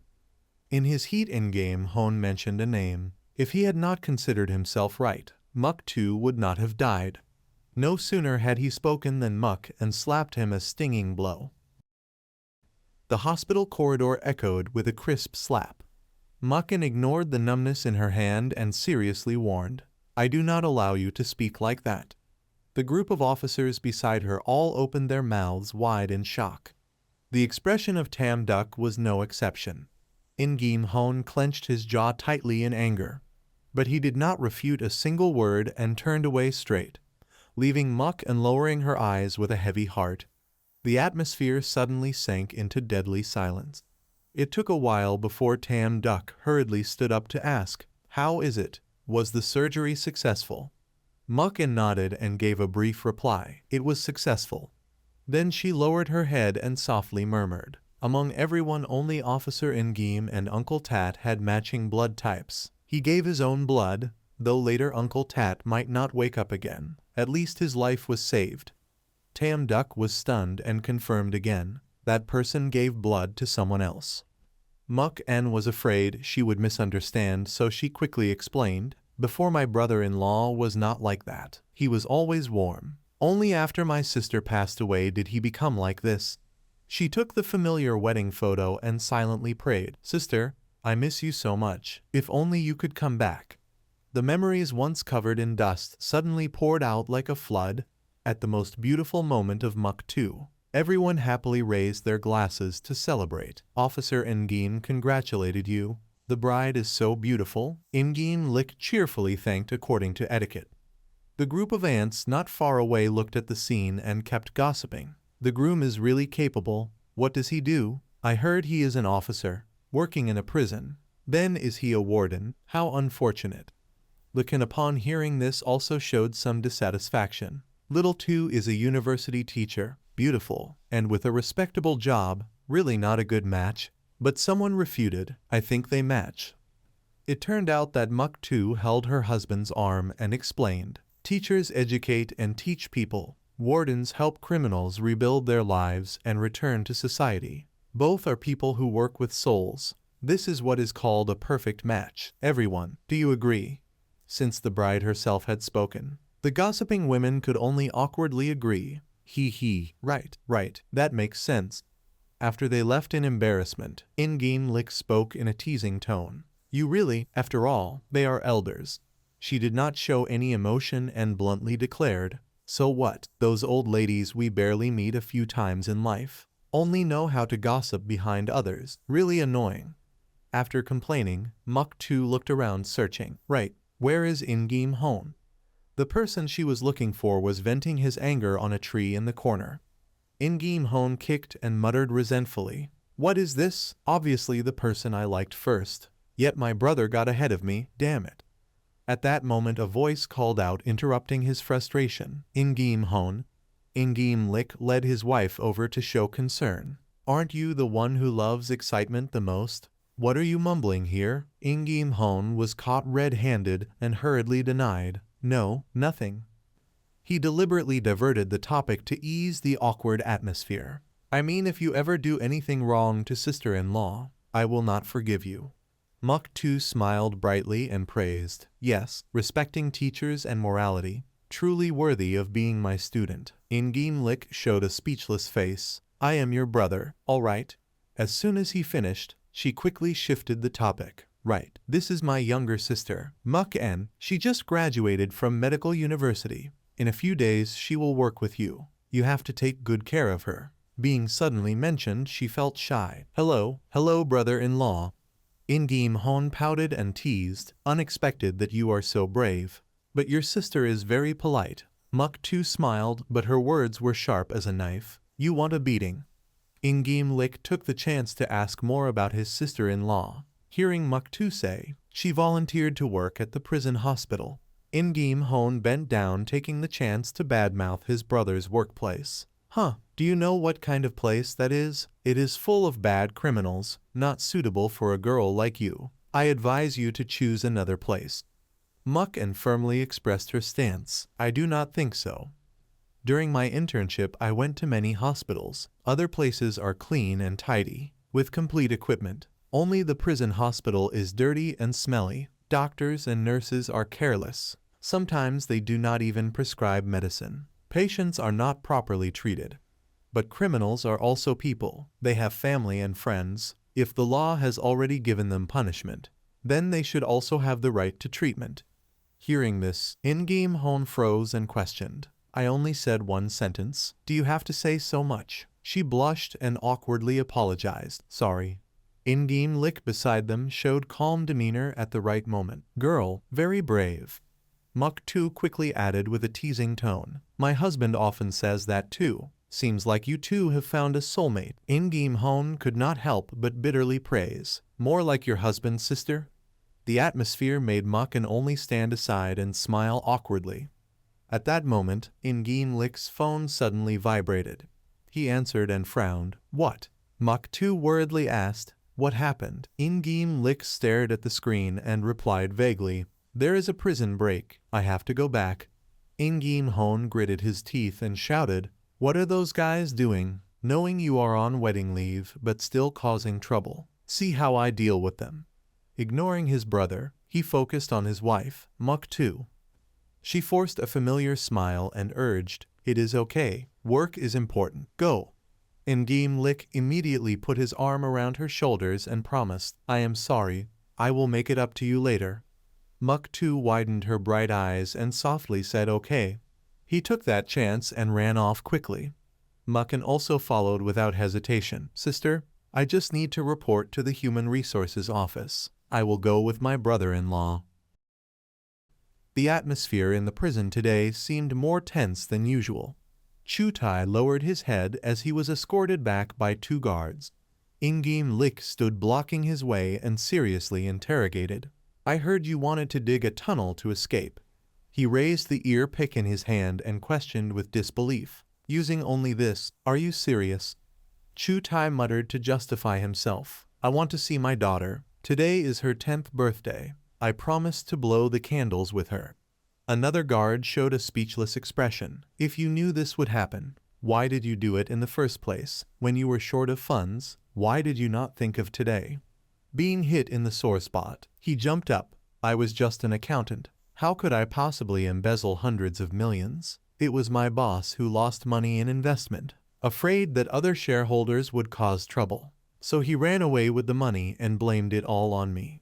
In-game Lick cut off his defense with an ideological lecture. Enough. If you are truly wronged, you can appeal and prove your innocence, but escaping from prison is illegal. After reminding enough, he ordered his subordinates, take him to solitary confinement, 3 days. They immediately responded loudly. Chutai was led to the door, but still stubbornly looked back and pleaded, Officer In-game, please, let me call my daughter, just one call. Hearing this, In-game Lick suddenly felt soft-hearted. Let's not report this for now. The man beside him quickly leaned in to remind, that is against the rules. He carefully analyzed the situation to his colleague. Accountant Chu has only 5 years left until release, if reported, at least 10 years. By then he may not be able to attend his daughter's wedding. The colleague could not help but sigh. You are too lenient with these prisoners. In-game Lick straightened his back and solemnly declared, rules are dead, but people are alive. Prisoners are also people. We are the enforcers of the law. Our duty is not only to punish, but more importantly to help them rebuild their lives and return to society. Muck-an had been standing behind them listening quietly to the whole conversation. She slightly lifted the corner of her lips into a smile with a bit of pride. A few days later, the dining hall was ready to welcome the prisoners for their meal. In-game Lick suddenly appeared while they were eating. But when everyone noticed his presence, they all smiled happily. Greetings of Officer In-game echoed continuously. In-game Lick nodded slightly as a response. Chutai, who was serving himself food, also stopped to say, Officer In-game, thank you so much. My ex-wife agreed to let me make a video call with my daughter. Hearing that, he kindly advised, that's good. If there is anything, just tell us. Never do something foolish again.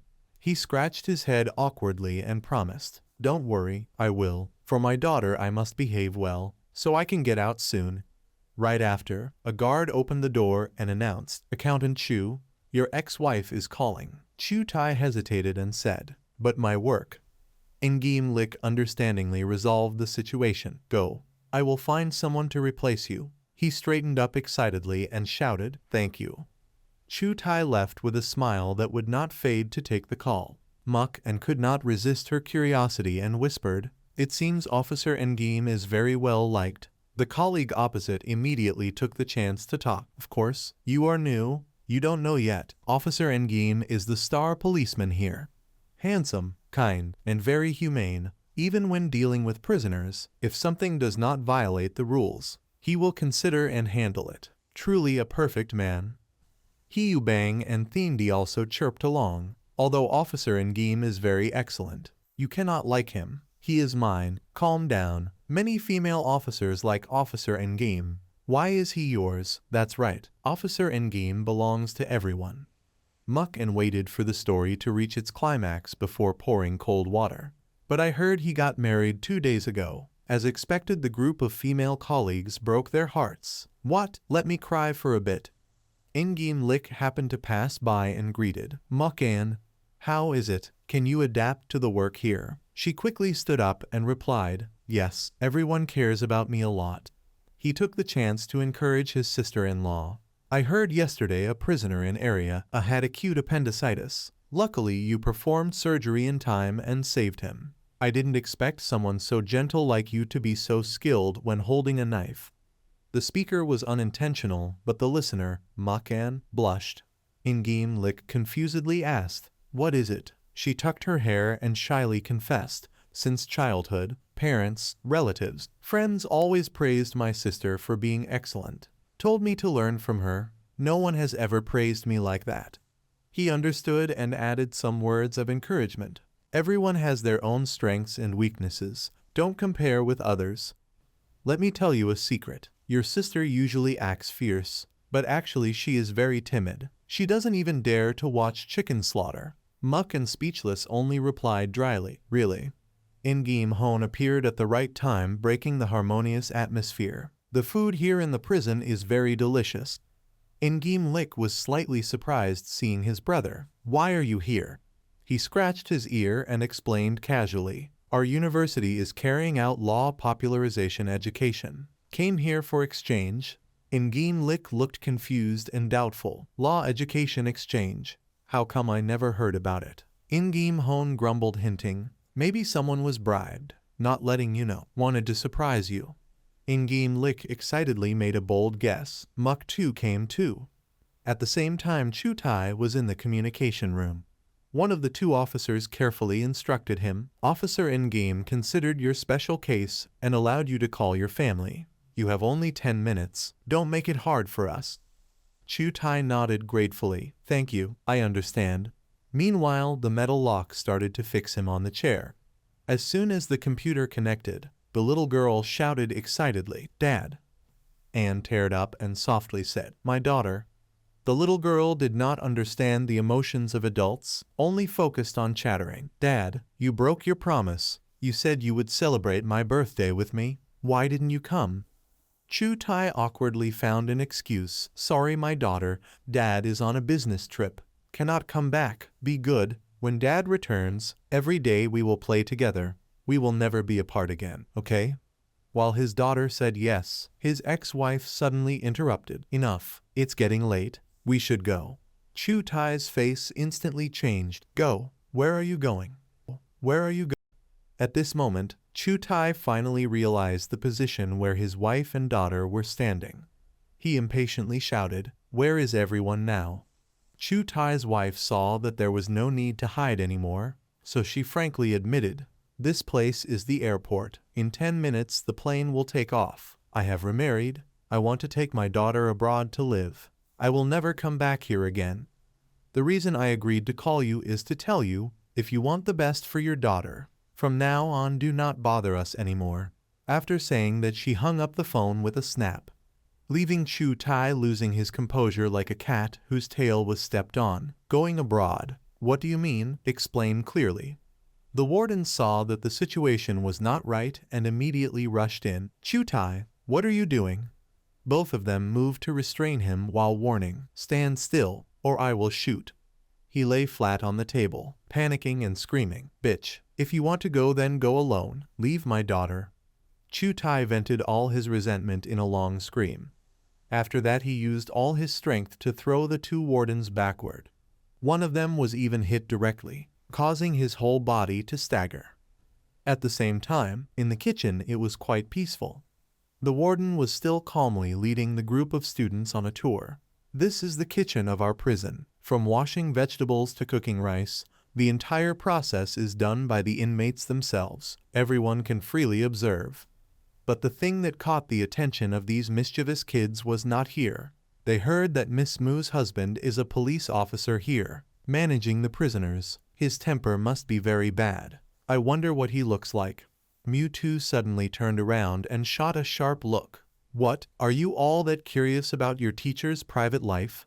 Seeing that they had become obedient again, she generously promised, later I will let you meet him, and you will know right away. The group all shouted in unison. Really?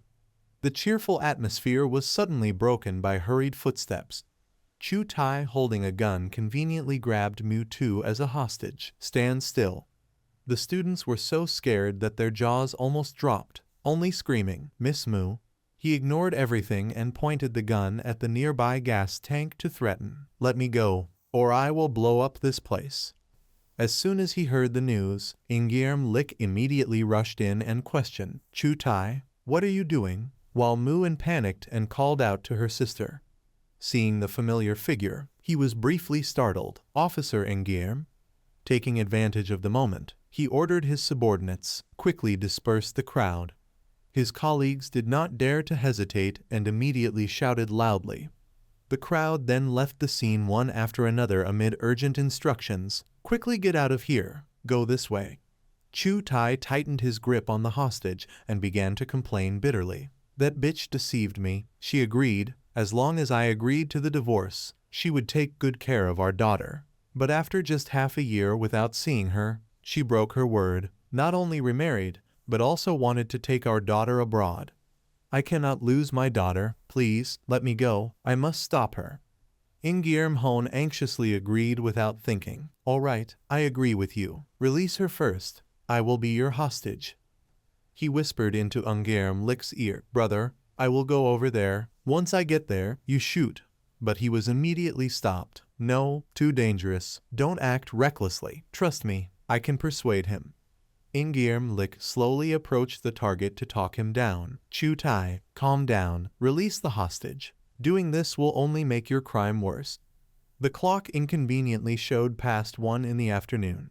Chu Tai lowered his head, determined to die together. It is too late now, Officer Ingirm. Have you ever lost the person you loved the most? Do you know that feeling? He pointed the gun at himself and forced out his last words. My daughter is everything to me. Losing her, whether I get out of prison or not, no longer matters. Ingirm Lick almost collapsed from tension. He rushed forward, don't.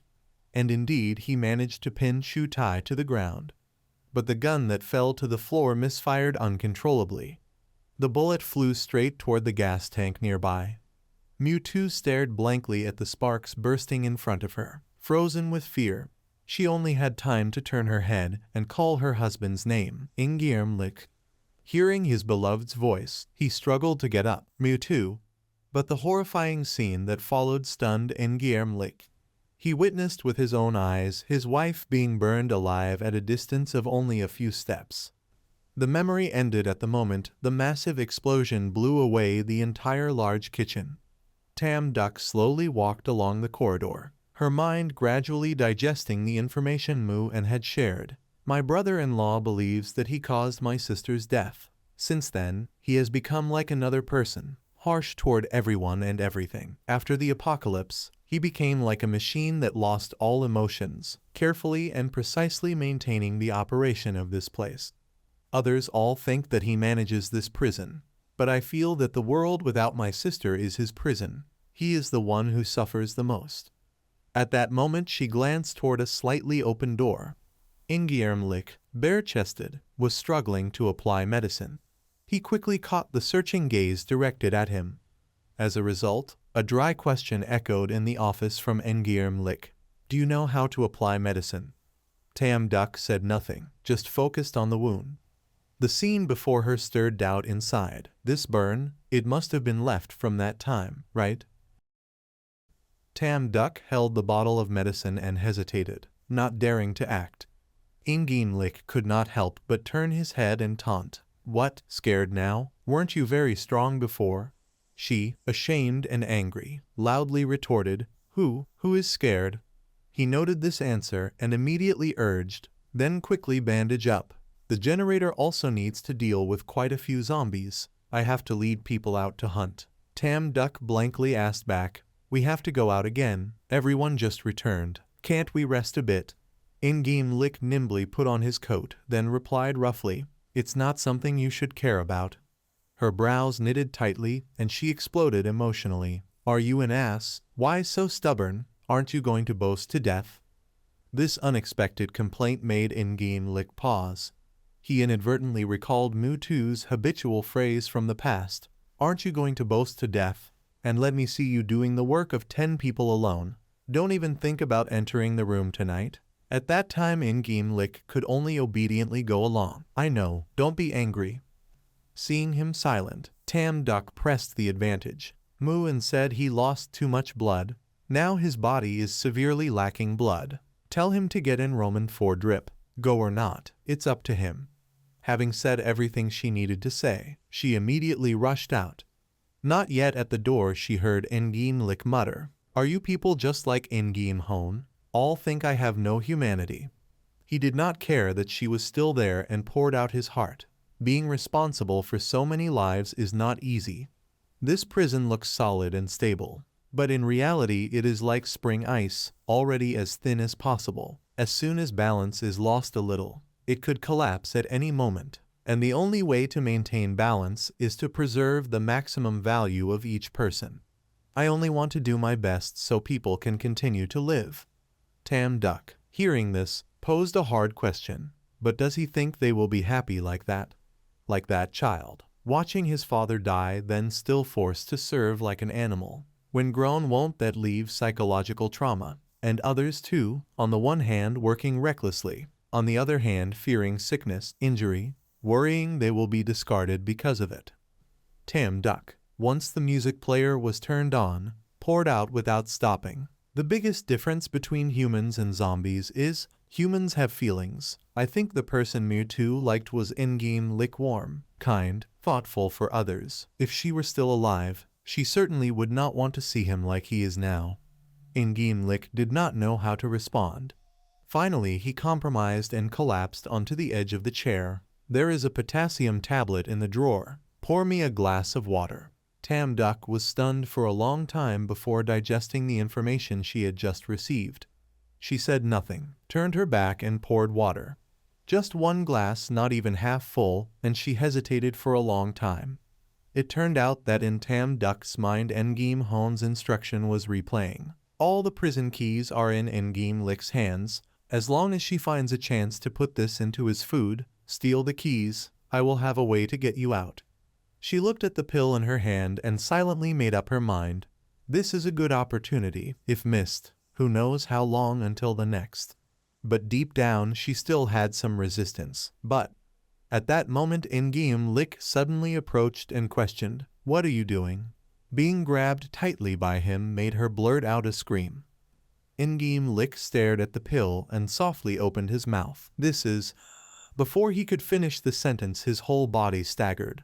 When the person suddenly collapsed in front of Tam Duck, she was shocked and shouted, "Officer In-game." Her gaze unconsciously locked onto the bunch of keys at the back of In-game Lick's pants. Tam Duck went pale and crazily fought her inner turmoil. Finally reason won when she decided to snatch the thing that would bring her to freedom. Sorry. Inside the prison it was tense like a drawn bow, but outside the sky was white clouds and golden sun. Thien Loy folded his arms and opened with the killer question, "Where is the monster?" The sight before him made him unable to keep a calm tone. How long will it keep being intimate with that bitch of a dog? Trung Dao twisted his tongue 7 times to excuse without shame. No choice. Aloy is also at the age of love. What else can I say but wish them well? Thien Loy pointed to the provocative poster and roared to formalize the beast. And also, what the hell is this? Take it down now for me. Bang and Han immediately rubbed his chin vainly. He designed it himself. Isn't it beautiful? Trung Dao opportunely sang along. I think it's very beautiful. Before Thien Loy could erupt, Aloy suddenly bristled. It ignored its mate and ran to one side, barking woof woof tirelessly. He tossed all the fuss aside to switch to serious mode. Sure enough, Hiat Dang quickly appeared within their sight. Trung Dao frantically grabbed Aloy and ran. Is there really a monster? Bang and Han, though frightened, still managed to affirm, I know it. It ambushed us. Thien Loy stepped forward proactively and instructed his teammates. Bang and Han, you get on the vehicle first. Before leaving the scene, she did not forget to remind Thien Loy, be careful. He did not hesitate to call out his encyclopedia of assistance system. What is this? It returned the result in the blink of an eye. After scanning, Hyatt Dang is a mutation. Originally a level 3 mutant. After capturing prey, it can quickly suck blood and fuse with it. The more prey, the stronger the force, the higher the rank. Its characteristic is the ability to recognize and have memory. It can track the prey's scent to trace its trail. Thien Loy cleverly got the important keyword. It is also a player leveling creature. Just as things were getting tense, he suddenly became excited. Wait, that also means following it could find Tam Duck and the others. Hyatt Dang somehow clung to the hood of the vehicle like a parasite. And Thien Loy sat on the roof holding the control rope, extremely chill. Trung Dao drove while expressing admiration. Yet he defeated a mutant monster empty-handed. Is this something humans can do? En Bang beside him immediately confirmed, indeed, my man. He happily took the wheel off and pulled out a camera to work. The rare footage of humans subduing a monster in the early days. I must record this. Later it will surely sell for a good price. Thien Loy suddenly stuck his head down and added a hint. Should we catch a few more for you? Not only can they lead the way, but they can also suck fat. Trung Dao broke out in a cold sweat and flustered refused at once. No need. He returned to his original position without forgetting to throw back a warning, then stopped talking. Then Thien Loy swung the leather rope in his hand and ordered the newly tamed pet accelerate. The dazzling sunlight shone into every corner of the prison camp. Hyatt Dang wriggled around for a while and finally left the jungle. Using its diffusion skill, it wove a blazing red net around the massive structure. From inside the glass window, the peaceful white clouds still reflected. Tam Duck rushed over in panic, but tried to lower her tone. In-game hone. She held out what was in her hand like offering a treasure. I got the key, take it. And he casually praised, well done. Tam Duck, unable to contain her eagerness, hurriedly said, now can you take me out? In-game hone said nothing unnecessary and just turned his back to lead the way. Follow me, she blankly blurted out. Where to? They went out to the yard together. There were already many people waiting there long ago. Tam Duck cautiously voiced her guess. You mean you want to lead them along? In-game hone affirmed firmly, yes. She angrily tilted her head to question. Such a big thing. Why didn't you say before? He snapped back appropriately and reasonably. Otherwise, why would I help you? Although you look okay, you're not that beautiful yet. Tam Duck was left speechless and only choked out one word. You. The crowd, fearing she didn't understand, took turns exposing Endgame Lick. Officer Endgame is terrifying, like a tyrant. I can't stand it anymore. Even if I get eaten by zombies, I don't want to stay here. My son has already lost his father. I really fear that one day I will die too. A child like him, with no value, will be driven out. Please, take us away from here. Tam Duck grasped the situation and grew even more worried. But how to leave with so many people? And where would everyone go after leaving? In-game hone had anticipated the problem, so he promptly revealed the plan. Little Foy once told me, 100 kilometers away there is a reception station built by survivors. They once wanted to go there, but unexpectedly encountered mutated vegetation. Just by bypassing that tropical forest, if all goes well, we can definitely get there. Majority over minority, so Tam Duck had no choice but to compromise. Fine, but I will not go with everyone. I have to go find my friend. Yet In-game hone, like a confidant, additionally shared, I have prepared 2 vehicles, enough to carry them. Where the tigress came from, who knows? She felt puzzled and immediately asked, where will you go? He hurriedly threw back a reminder and ran off. You all go first, don't wait for me. We will catch up quickly. In-game hone went alone toward the factory area. He peeked from a hidden corner and cursed inwardly. Damn it. Usually only 2 people. Why suddenly more guards? Moreover, the wardens in front of him were armed to the teeth. In-game hone unconsciously murmured to himself, can I manage alone? He had no idea a hand was slowly approaching from behind. Tam Duck lightly patted and asked which made In-game hone drop 3 souls and 7 spirits. What are you doing? He grit his teeth and hissed, "Are you trying to scare me to death?" But when he regained reason, Ngim Hone did not want to hide anything. "Before leaving here, I have something to do. I must help those zombies find release." This crazy idea shocked Tam Duck. "What, are you insane? Once the generator stops running, the whole prison will lose power. Ngim Lick will quickly discover our escape." He glanced at her and retorted sharply, "So I told everyone to go first." She stubbornly pressed for a reason to the end. "It can only be zombies. Is it worth you risking like that?" Ngim Hone bowed his head and poured out his heart. But before that they were also people. Although turned into zombies, they were only people who sacrificed for the apocalypse, so they should die with dignity. If your friend became a zombie, would you hope they were treated otherwise? Hearing no reply, he pushed further. "If you want to go, then go quickly. Be careful, or the chance will be gone soon." Yet Tam Duck blurted out a shocking piece of news. "Muck and once led me there. The guards inside are more numerous than outside. Can you really handle it alone?" She seriously emphasized every word. "I will help you." Ngim Hone suddenly lost his ability to speak, choking out only one word, her. Tam Duck understood and raised the secret weapon in her hand as a reminder. "Did you forget? There is also this. There is." The group of wardens did not detect the imminent danger. They were carrying out their duties in silence when a call sounded in their ears. "Mr. Feng, Mr. Ngai." Tam Duck carried a basket of drinks forward to show concern. "Facing those zombies every day must be hard. I brought some beverages for everyone." The men immediately swarmed around and spilled out flattering words. "Miss Tram is beautiful and kind, and before we never had the chance. I'm a fan of yours." Tam Duck coquettishly replied, "Is that so? Thanks." One warden had just taken a bottle and immediately read it. "It's orange-flavored soda." She acted mysterious and whispered, "I took it from Officer Ngim's office cabinet. Very precious. Don't tell anyone or I'll die." He immediately promised, "Rest assured, if anyone says nonsense, I will break his legs." Tam Duck seized the moment to drop another hint. "Such good stuff, why not call the brothers inside to drink together?"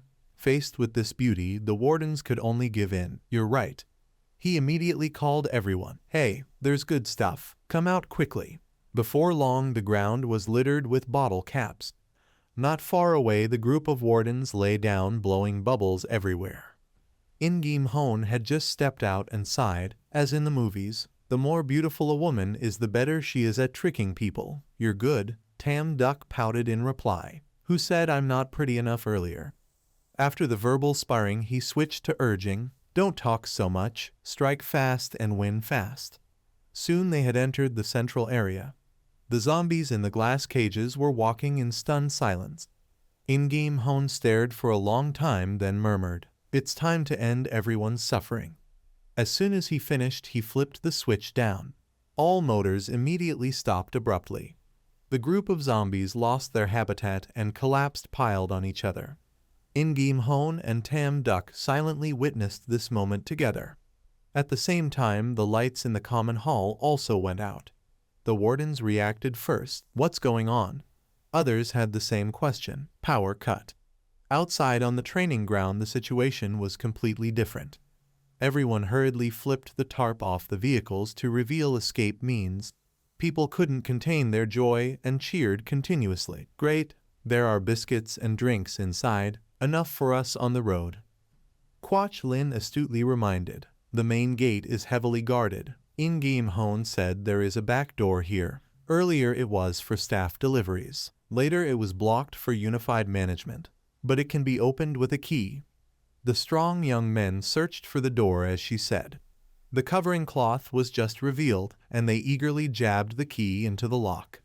The leader excitedly announced, "Great, the door is open." The group piled onto vehicles carrying goods and called to each other, "Everyone get on the vehicles." Only 2 people remained responsible for pushing the heavy exit path. But waiting for them in the outside world was a giant blood-red flower. Both of them simultaneously widened their eyes and gaped in extreme horror. In the watchtower, there were still wardens who had not grasped the situation. Meanwhile, Hyatt Dang had slithered up from the towering enclosing wall. The rustling urged it to look down below. But before it could clearly identify its target, it was already wrapped tightly by Hyatt Dang. It used its blood-red tentacles to constrict its prey. Not only that, the scene on the ground was even more horrible. A lone Hyatt Dang opened a murderous formation across the vast prison camp. The wardens standing outside panicked and shouted orders to each other. "It's a mutant. The mutant is charging in. Quick, activate the electric grid." But the machine room was now plunged into hopeless darkness. No matter how many times they pressed the button, there was no response. The person in charge couldn't help but shout, "What's happening? The power is all out." Desperately, they had to switch to the traditional loudspeaker plan, "Warning, warning, enemy attack." In the office, two hurried pairs of feet moved down the corridor. Ingame Lick sprinted out, revealing a mood of utter fury. "That girl dared drug me again." Muck and followed hesitantly and gently reminded, "You still can't move. You lost too much blood and are seriously lacking nutrients. You need to rest." He narrowed his eyes and declared resolutely, "No, I must bring her back." At that moment, an urgent sound echoed from outside the window. Ingame Lick pricked up his ears and then blurted out in alarm, "What is that sound?" Truong Than ran in a hurry to report the bad news. "Officer Ingame, it's not good." Ingame Lick anxiously inquired at once, "What happened?" He panted while updating the situation. "It's a mutant. A mutant charged in. Moreover, for some reason, all the power in the prison is out." When he heard this, his heart skipped a beat.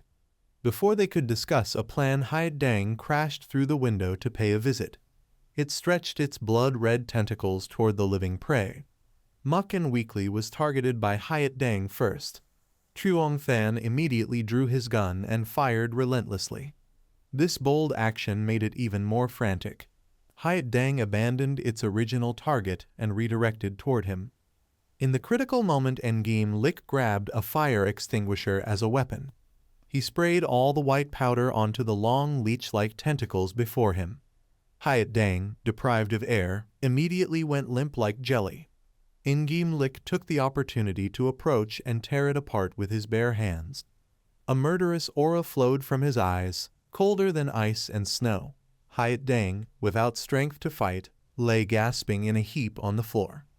Truong Than, who had just walked past the ghost gate, put his arm around his neck and choked out a question, "Dead, dead already."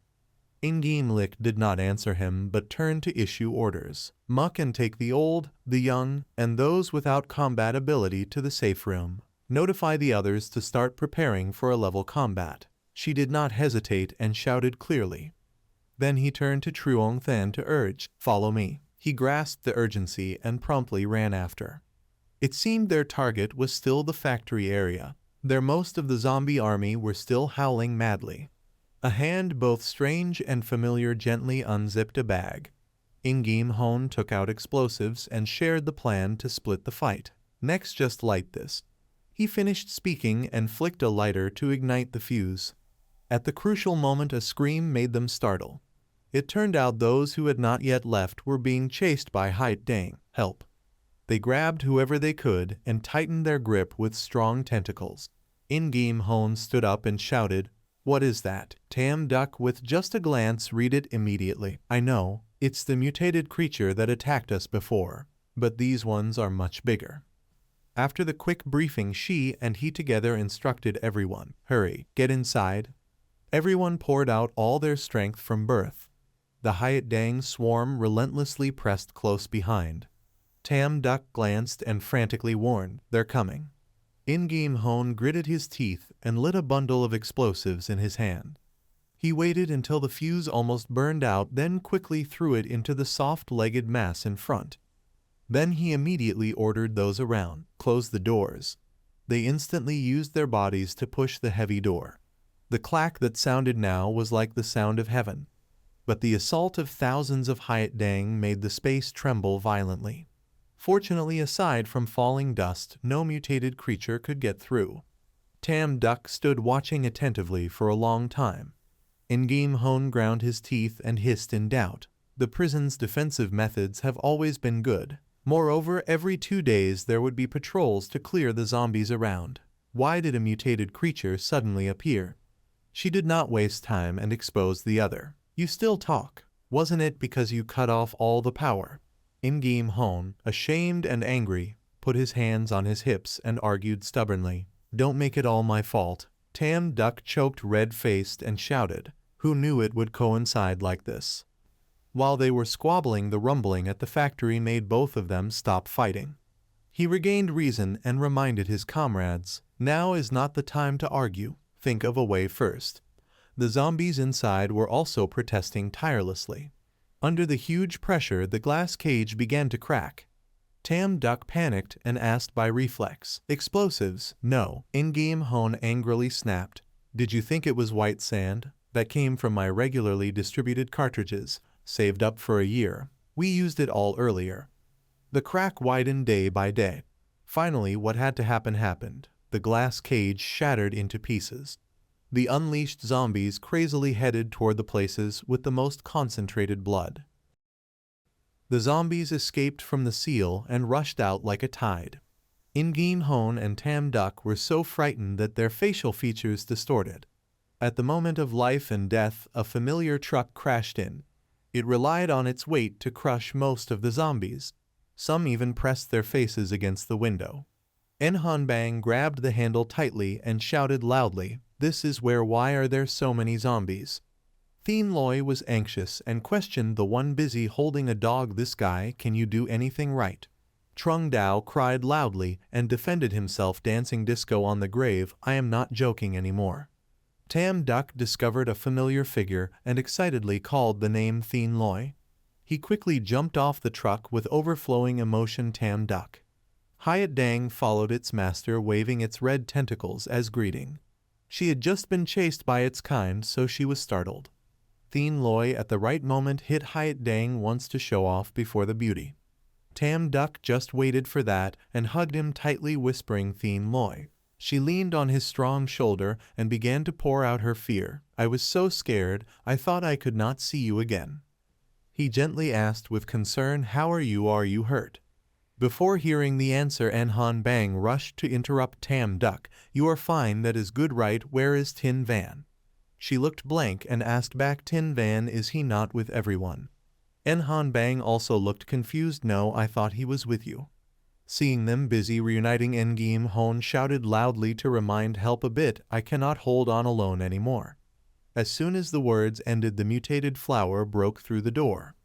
Thien Loi raised the cannon and ordered everyone hide behind me. The stream of high heat shot straight toward the door. Both Trung Dao and In-game Hone shouted together, the cannon is huge, where did you get it?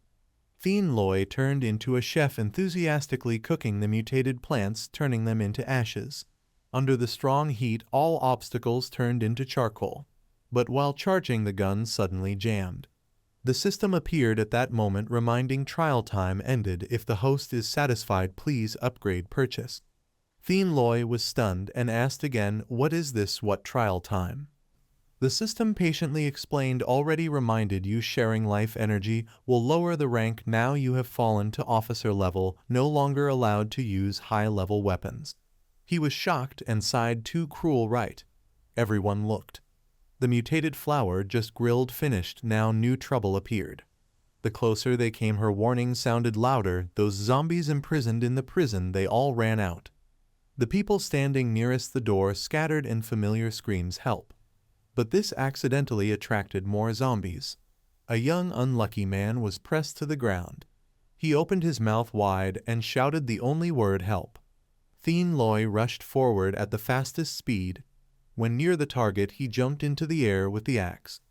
2 zombies were stunned by the sudden appearance. As a result, they were cut in half, dead without reaction. Thien Loi shot everywhere with cold blue eyes. In-game Hone also instinctively picked up the rifle beside him. He knelt down using his leg as support and started shooting continuously. Each zombie was given a copper bullet in the head. At this moment among them appeared a figure both strange and familiar. Quach Lin did not know when had turned into a zombie, opening her mouth screaming. In-game Hone recognized the familiar person, stunned, calling name Mother Tiu Ho. She had become mindless and regardless of everything wanted to attack him. The pupils in In-game Hone eyes shrank. At the critical moment, a flash of lightning passed by. Quach Lin was immediately split in two. At the separated position, Thien Loi still kept the movement of swinging the axe.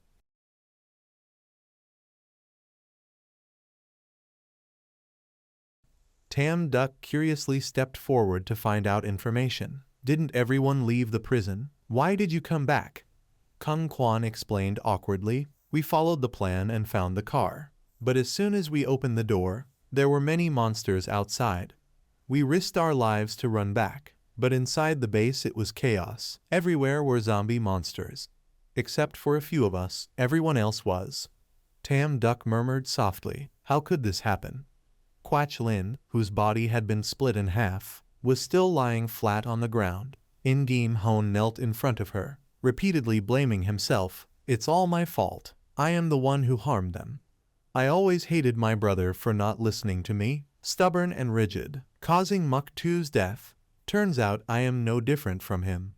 The more he spoke, the more agitated he became. If I hadn't cut the power, the monsters wouldn't have broken into the base. They wouldn't have died. I am the one who killed them, killed the people in the base. It's all my fault. Thien Loi impatiently kicked the man putting on his tragic act. In-game Hone crawled up angrily. What are you doing? Thien Loi stood above coldly lecturing. I don't know what happened, but while you're talking nonsense here, the monsters outside are eating people. If you feel guilty, then make up for it. Crying like a child here, is that how a man acts? In-game Hone was struck speechless. Thien Loi, knowing his words got through, continued. Mutated Hyat Dang are different from normal zombies. Bullets can't hurt them. Only fire can burn them completely. Bang Enhan, Tam Duck. There are many glass bottles in the car. Take them all out. Use gasoline to make fire bombs. The two girls rarely agreed and shouted together. Trung Dao smelled money and rushed over excitedly. Great. There are also fireworks and explosives here, a bit damp but still usable. These are all my goods, all cost money. Thien Loi ignored him, put his hands on his hips and complained, damn system, don't think that without cannons I can't handle this. In-game Hone took advantage of his distraction and kicked him.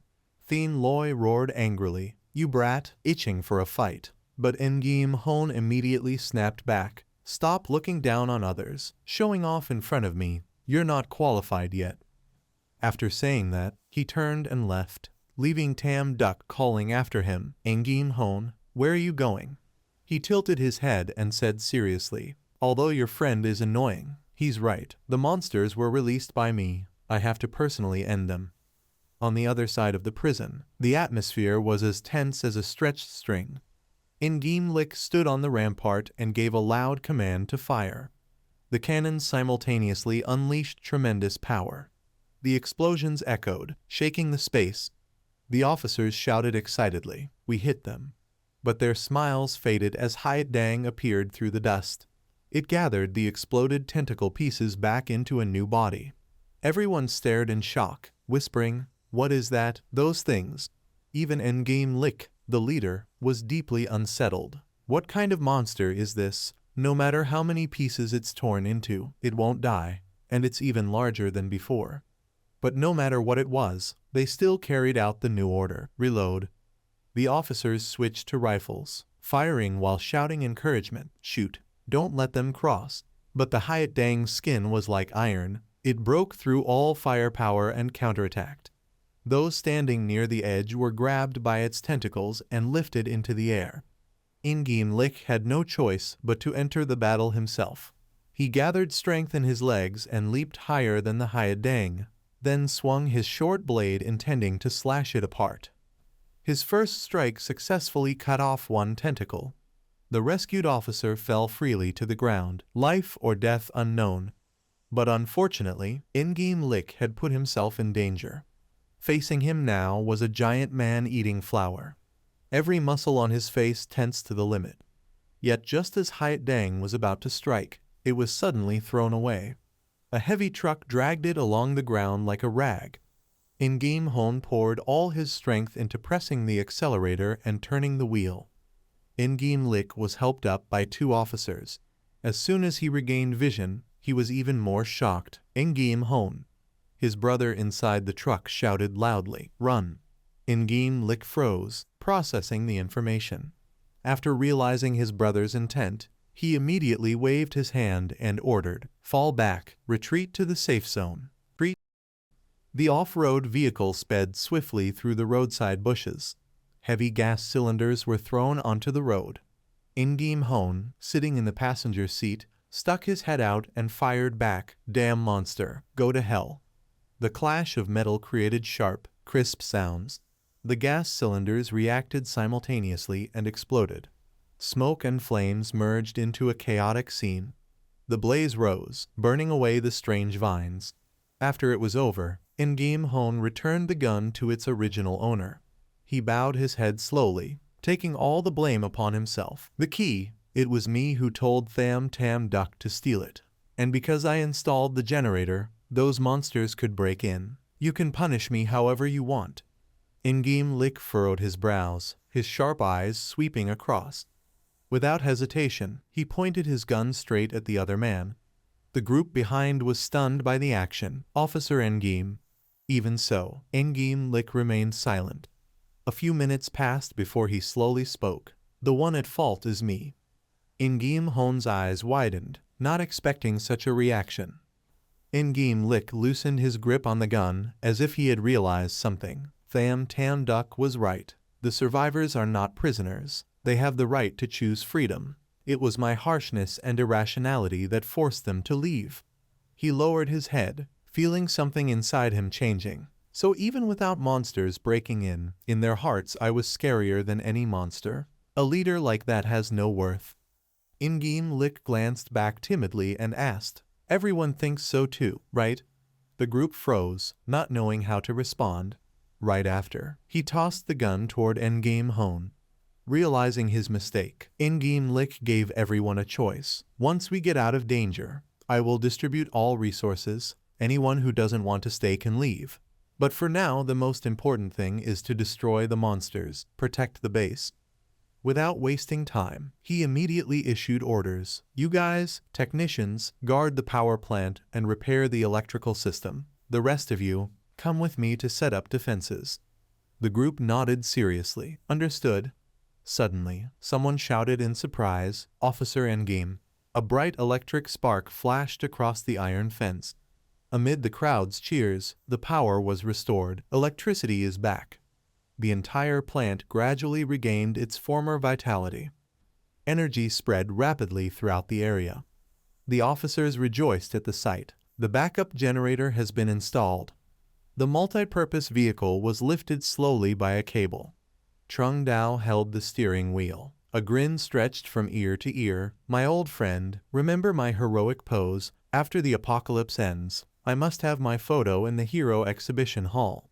Aloy wagged his tail like a propeller in celebration. "Woof woof." Trung Dao stepped on the accelerator heading toward a bright future. "This time I get both fame and fortune. A big win." The vehicle glided above the energy core, producing a piercing sound. Two nearby switches flipped up simultaneously. Hearing the noise, the officers rushed over to check. The back door has been repaired, and the monsters that exploded earlier have all been burned away. Seeing everything settled, Thien Loy gave a few final instructions before leaving. "Good, officers, please stay here and guard the generator." The serious captain listened and accepted the task. "Don't worry, leave it to us." Next, he turned to his two companions and asked, "Bang Enhan, Tam Duck, are the fire bullets ready?" Both had finished long ago and immediately put on their backpacks, all ready. Thien Loy, having waited long enough, his eyes shone with determination. "Next comes the time to harvest. Experience points, I'm coming." Sunlight shone over a certain factory. Inside were piles of goods stacked together. Civilians, young and old, crowded for shelter. Tiu Ho's eyes were red as he held the hand of the woman beside him. "Sister Muck, I'm so scared." Mucken sat down gently to comfort him. "Tiu Ho, be good, don't be afraid." Her eyes lowered slightly, showing a trace of worry. "But why are you here? Where's your mother?" At the mention, Tiu Ho could no longer hold back his tears. "Mom told me to hide. She said she'd come to find me later. But I've waited so long, she hasn't come." The boy finally buried himself in her warm embrace and burst into tears. Sister Muck, I miss my mom, I want my mom. The noise drew the attention of those around, spreading unease. Dr. Muck, what's happening? Did monsters break in? Are we going to die?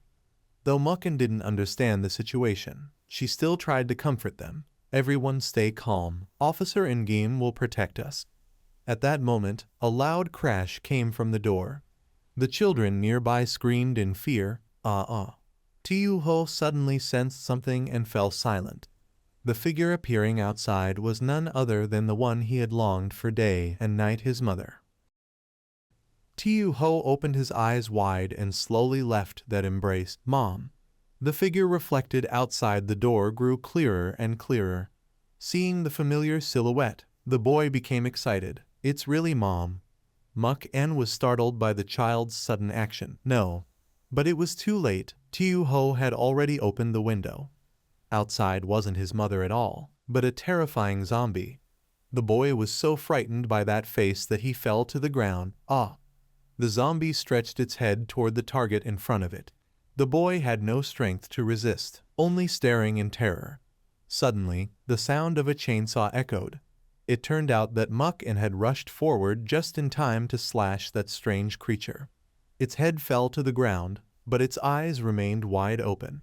She was clearly terrified, her teeth clenched tight. Her pupils widened as she tried to suppress her emotions. The scene inside instantly fell into chaos. We've been discovered by the monsters. What should we do? No one will come to save us. The crowd scattered in all directions. We're doomed. Mucken stood frozen, watching the situation spiral out of control. What should I do? What should I do? Everyone here has no ability to fight. Not even a single gun. If the monsters rush in, there's only one path: death. Her body trembled. Her heart beat so fast it felt like it would explode. Sister, I'm so scared. If it were you, you'd know what to do, but I can't. Suddenly, her mind replayed the image of Engim Lick. I heard that today a prisoner in Zone A had acute gastritis. Thanks to you, he escaped danger. You don't look strong, but when holding a knife, you're very skilled. His words kept echoing in Muck-En's mind. Everyone has their own strengths and weaknesses. No need to compare yourself to others. After regaining her composure, she quickly spoke up to stabilize the situation. Everyone, listen to me. Officer Engin won't abandon us. Right now they're on their way here, so if you don't want to die, you must rely on yourselves. Close the windows, block all exits, grab anything that can be used as a weapon. As long as we hold out until then, we can survive. Having someone take the lead made the crowd more united. That's right, this old man is already old. At worst, I'll die. Let's fight. Mucken gritted her teeth, silently making a firm decision. The base my brother-in-law risked his life to protect can't be destroyed by them. No matter what, I must hold on until he arrives. Not far from there, fierce flames burned through the mutated trees. Another batch of explosives was ignited. Thien Loy threw it aside without hesitation. The sharp explosion echoed throughout the area. The zombies, hearing the sound, immediately charged over. Herds of them rushed forward, filled with bloodlust. Knowing the battle was about to begin, Thien Loy turned back and shouted, "Charge!" He led the attack, striking them down one after another. The two girls behind him shouted loudly to cheer him on. "Thien Loy, go! Thien Loy, go!" Within minutes, all the zombies were annihilated. They clearly weren't even enough to fill Thien Loy's teeth gap. It seemed the zombies on this side were dealt with. Tam Duck stood blankly, still not understanding what had just happened. Done already. Bang In-hun crossed her arms teasingly. "Thien Loy, a man finishing too fast isn't good." Her words wounded his pride deeply. "You two are way too calm. Aren't we playing an escape room game right now?" She playfully continued to tease him. "No helping it. You're just too strong." Suddenly, a violent tremor shook the ground. The entire group staggered with each shock. "Careful." The sound of cracking earth echoed, as if something was emerging. Hong Lian appeared, bearing her crimson tongue hungrily. "Keek, keek, keek, idle girl, we meet again." Both Bang En-han and Tam Duck widened their eyes in disbelief. "That woman, she's still alive." Villains always live long, so of course she did too. Of course, I am the strongest trickster in the world. How could I die so easily? As expected, all of you were fooled by me. Tam Duck still stood frozen, unable to believe it. But this can't be called a living person anymore. Thien Loi, observing from behind, corrected her. To be precise, she has merged completely with the blood vine, becoming a parasitic being. Bang In-hen frowned as she saw the grotesque sight for the first time. Yet she could still maintain human thought. Truly strange. Before they could guess further, Hong Lian cut in coldly. Don't compare me to those lowly parasites. She opened her mouth wide, letting out a savage laugh. I am already the master of this child. Thanks to you, this body is now far stronger than before. Stronger. Hong Lian swept her eyes around searching for the enemy silhouette. That bastard who cut out my tongue, where is he? Ran away. She tired of waiting and just wanted to strike. Away. I will eat you first, then talk. Take your life. Thien Loi led the attack, swinging the hammer in a sharp arc. The blow happened to land straight on the opponent's face. Hong Lian had no time to react and took the painful strike, letting out a howl. Ah! She clutched her face and backed away to keep distance. Who are you? How could one move wound me? This certainly is not the power of an ordinary person. The two girls behind watched the show kindly and gently reminded. Told you, he is my man, the war god of the apocalypse, Thien Loi. This time I will make you die completely. Hong Lian dug her nails into the wound that was bleeding. Strong, too strong, a man that's strong.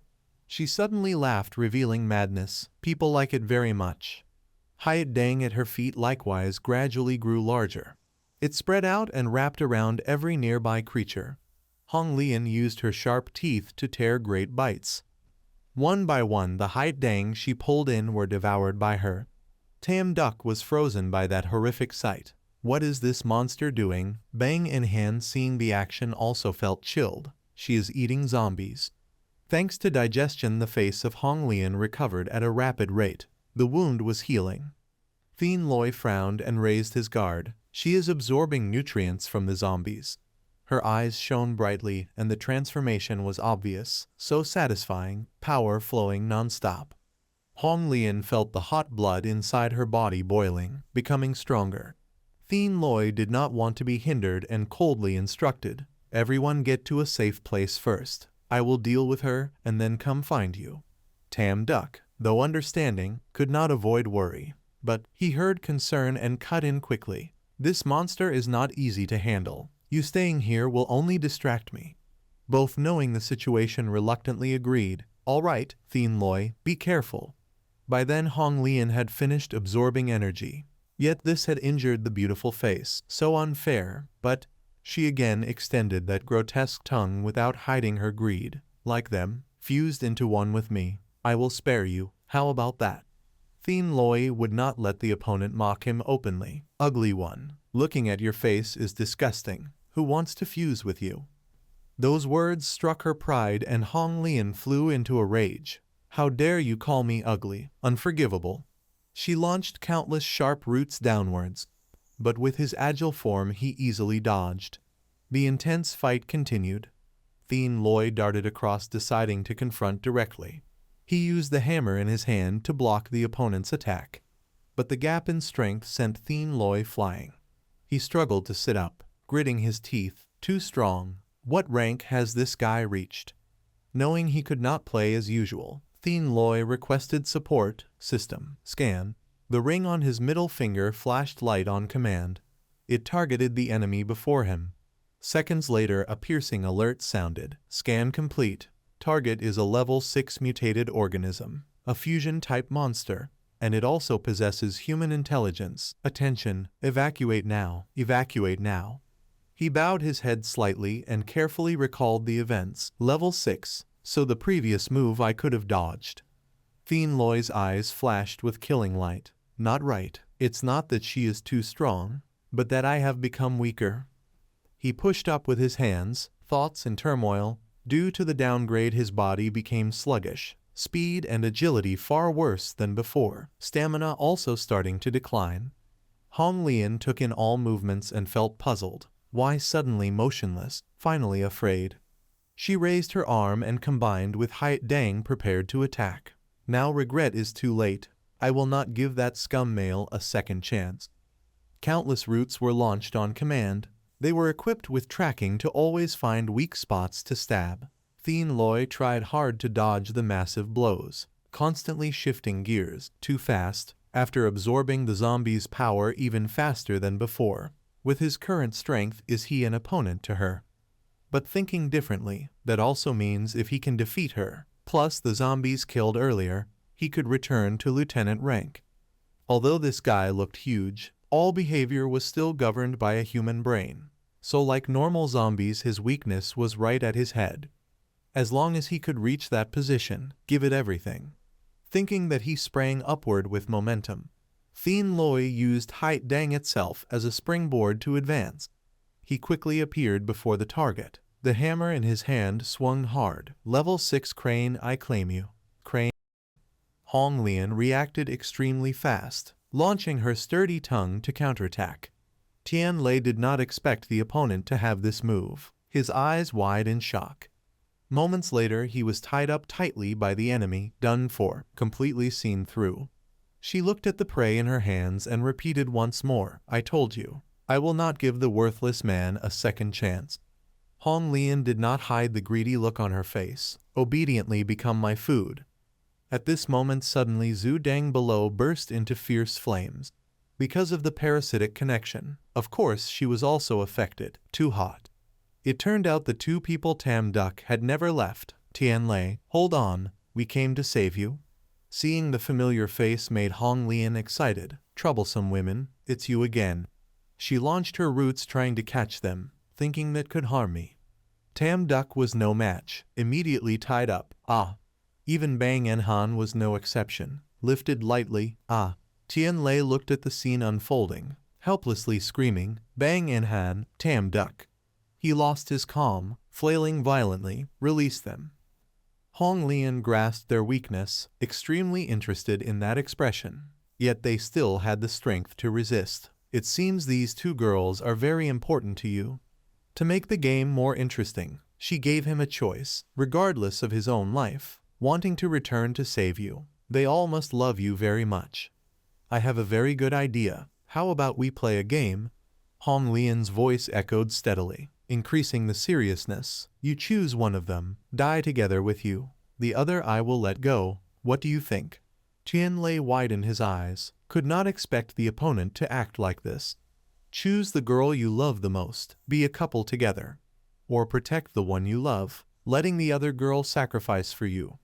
In the end, what position do they hold in your heart? Whoever survives in the end will live in doubt. That is more painful than dying. Just thinking about it is interesting. So what is your answer? Tian Lei's whole body suddenly exuded a terrifying coldness. He would not easily compromise with the despicable enemy. Both of them are the most important women to me. I will not let you harm any of them. Her gaze was fixed on the opponent, waiting for a decision. Tian Lei tried to move, inwardly praying, Bang En Han, Tam Duck, try a little more. He tried to reach behind his back to get the item. A lighter, just need to get it. Hong Lian, having waited long without hearing an answer, lost patience. Rotten man, stop dreaming. If you don't choose, then die all. Bang En Han understood and courageously shouted, let me choose for him. She was naturally attracted by him immediately. Even Tian Lei was stunned by his teammate's action. Tam Duck remained silent, eyes blankly staring into nothing. Bang En Han became excited, struggling while pointing beside her. She is the girl Tian Lei loves the most. He and I were just an accident after getting drunk. Although I had his body, his heart never belonged to me. From the beginning to the end, the person he liked was only her. Who could guess the opponent would reveal everything? Bang En Han, what are you saying? That action matched Hong Lian's intention. Ha ha, someone starts self-defense. Human nature is indeed an unbearable challenge. So fun. Ha ha. The act performed by Bang En Han was almost complete. Just at this moment, she pulled her hand out of the binding and strongly pulled up her backpack.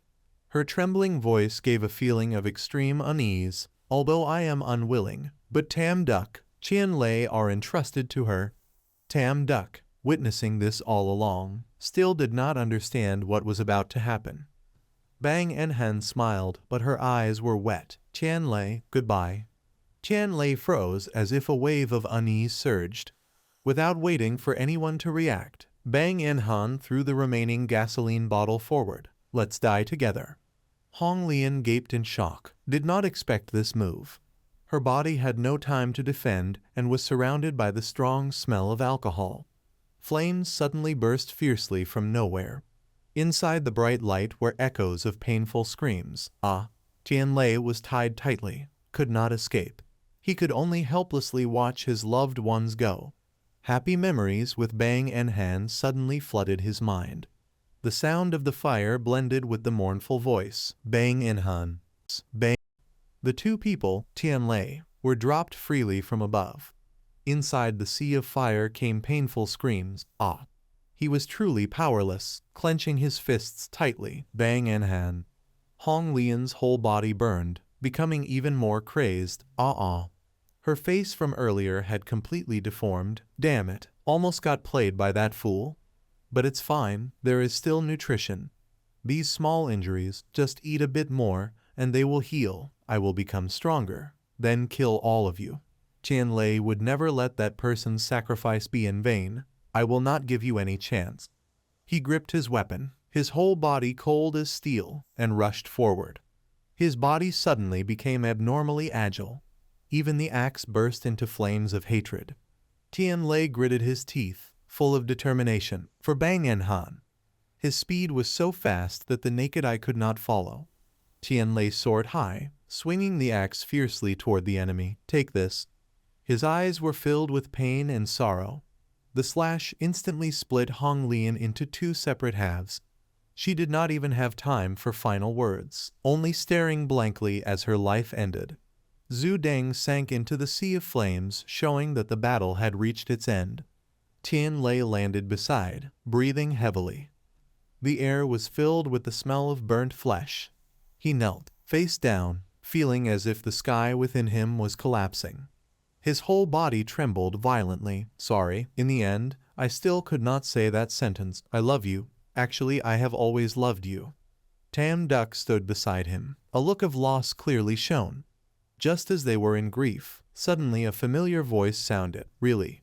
Bang Enhan walked out from the burning ruins in tattered state. Such words, once said, cannot be taken back. The two, Tam Duck, were stunned, unable to react to the situation. Tianlei immediately ran forward to embrace the person in his arms. He finally did not lose the most important thing. Bang Enhan, that's great, you are still alive. She smiled, happiness filling her eyes. Just now I also thought I was surely dead. When burning, I suddenly saw a glowing purple stone. I instinctively grabbed it. That thing seemed to have life, burrowed into my body. Then I felt a stream of power separating me from the flames. Hearing the description, Tianlei's heart suddenly arose with a suspicion. Glowing purple stone, could it be level 6 crystal stone? The sound from the ring below quickly echoed. Ding dong, we congratulate the host, activating partner evolution. Rank up to lieutenant. He was attracted by it, but couldn't help feeling confused. Partner evolution. What does that mean? The system slowly explained from the information it had. Bang Enhan absorbed the host's life points, gaining the same evolutionary power and attribute potential. Specifics still need to be observed and developed. According to the system rules, from now on all crystal stones and attribute points will be listed under your name, and will also level up together with you. You can save many years. Hearing the long explanation, Tianlei's face suddenly darkened. The system has such a setting. He stomped his foot hard, showing irritation. Why didn't you say earlier? You almost scared me to death just now. It still kept the same indifferent, playful tone, teasing. I wanted to give you a surprise. The two girls watched him talking to himself in confusion. Tianlei, what's wrong? Probably his old illness relapsed. Bang Enhan recalled what happened earlier, glancing playfully. Just now did you cry for me? Tam Duck refused to admit, quickly denying. Who cried? Smoke got into my eyes, that's all. She crossed her arms, making a smug pose. Oh my, didn't expect my charm to be so strong. Even my rival cried for me. I thought giving Tianlei to you would make you happy. Tam Duck blushed in anger, almost fuming. Who needs you to give him?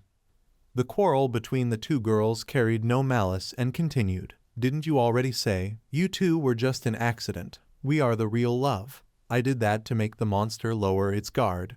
The smell of smoke lingered at some factory. The group of police fired flamethrowers seriously toward the front. The blaze immediately flared violently. After completing the mission, a Feng returned, report. The monsters in the tower have all been destroyed. One after another others came to report. Everything here has been resolved. The backup power has been turned on. The control panel can be used again. Everything was under Ingierm Lick's control. Good. Next, conduct a full search. Absolutely must not miss any zombie or mutated creature. The officers upon hearing did not dare to relax. Yes, sir. Suddenly a voice came from the loudspeaker. Ingierm officer, this is the safe room. We are in trouble. Please send reinforcements. Please send reinforcements. The group stood still when they heard the loudspeaker repeat the announcement again. This is the safe room. We are in trouble. Please send reinforcements. Please send reinforcements. Ingiem Lick shifted gears very quickly and immediately gave orders downwards. Tima act according to plan. The others follow me to the safe room. The sky was blue somewhere not far away. The zombies marched one after another outside. They stuck their heads through the window and directed bloodthirsty gazes in. The men inside held wooden poles and stood in front to block. They must not let it rush in. At that moment the police team arrived, firing continuously at the target. The zombies, attacked unexpectedly, became even more furious. They coiled their necks toward the group of armed people. Ah! Another one chose food and bit straight into a shoulder. More and more zombies advanced. Save me. Those police officers were no match and were taken down one by one. Fortunately, Ingiem Lick's group arrived in time to rescue. He looked at the scene unfolding in amazement. That is, only to see on the roof of the factory a giant zombie appeared. What is that thing? It had countless necks, all bearing fangs and waving claws. Ingiem Lick at a glance knew the situation was not optimistic. So many heads. How many people has this thing eaten? They quickly discovered a new target. The whole crowd lunged at the fresh prey. Ingiem Lick did not hesitate and issued the order, attack. The police raised their guns and aimed forward. Countless bullets were unleashed at the zombie. Each metal round pierced its body. However, the zombie, as if elastic, bounced them all back. They were struck by the damage their own bullets created over a wide area. Ah! The policeman really saw that freak for the first time. Damn it. This monster is not on the same level as the previous one. Even pistols can bounce back. What to do? Ingiem Lick also knew clearly that normal methods would not work now. How many fire rounds do we have left? Everyone quickly counted upon hearing the question. I have one left. I have two left. I also have one left. There was not much time to wait. Give them all to me. Ingiem Hone, standing beside, suddenly froze at the new order. What do you want to do? Ingiem Lick, based on the reality, reached a conclusion. This one cannot be dealt with by normal attacks. To destroy it, the only way is to burn it. There is a high-pressure flame pipe there. If something falls inside and triggers the sensor, it can burn hundreds of zombies. I will lure it in there. Everyone take the people in the safe room away from here. Ingiem Hone widened his eyes and briefly understood the implication in those words. Lure it alone. Are you crazy? The people behind, of course, also voiced objections. We cannot do that. But harsh reality delivered a painful blow. Do you have a better way? Ingiem Hone clenched his teeth and for a long time could not say a word. Ingiem Lick's voice rang out, showing they had fallen into a desperate situation. The safe room will be breached soon. There is no time to hesitate. He decided to prioritize the greater good. This is an order. Give me the fire rounds. The group immediately fell silent with hearts twisting. They handed over the fire rounds they carried one by one. Ingiem Lick without hesitation turned his back and dashed off. He ran while swinging his arm to gain momentum. The powerful throw was launched straight at the zombie. The bomb exploded afterwards with a deafening sound. The heads, stimulated, went even more insane. In-game Lick only waited for that and shouted tauntingly, "Damn monster, didn't you want to eat people? Chase me." They opened their mouths wide, clearly being led by the nose. Right at its main body a change suddenly occurred. He, though afraid, could not step back because of his duty. The zombie, according to plan, charged toward in-game Lick. Inside the factory suddenly no sound could be heard. Everyone was anxious and uneasy. All the collisions had stopped. No more movement. Had the monster gone? Just as they were still doubtful, suddenly a strong voice transmitted, "Quickly open the door." Only Muin dared to poke his head out. In-game Hon led the police team following the previous orders. "Everyone get out quickly. I will lead everyone away from here." The people saw their saviors appear and immediately became radiant. "Good, we are saved." Muin saw familiar people, but the most expected figure was not there. Officer In-game was absent. The question contained 1,000 daggers, making In-game Hon fall silent, returning a few minutes earlier. In-game Lick followed the plan to lure the zombies away. He gritted his teeth and increased his speed. Inside was the lake of fire. The eyes on that head glowed red with danger, pressing close. In-game Lick waited for the exact moment and fired another fire round. This explosion made them in more pain than before. The time-extending move he had used was now finished. The fire rounds were all used. Right behind him were countless zombie heads howling continuously. They were like a huge and extremely terrifying mass of flesh. It merged into a large body and rolled at a dizzying speed. In no time, the zombie was right at In-game Lick's feet. His mortal body could not compete. Ugh! The previous charge threw In-game Lick several meters away. His whole body shook violently from the pain. The zombie naturally did not spare its target because of that. Even with all his effort, it was difficult for him to get up. "No, it's not okay." At this moment the image of the person in his heart suddenly appeared in the air. In-game Lick's eyes gradually dimmed in serenity. "Mewtwo, you came to pick me up, right? I missed you so much.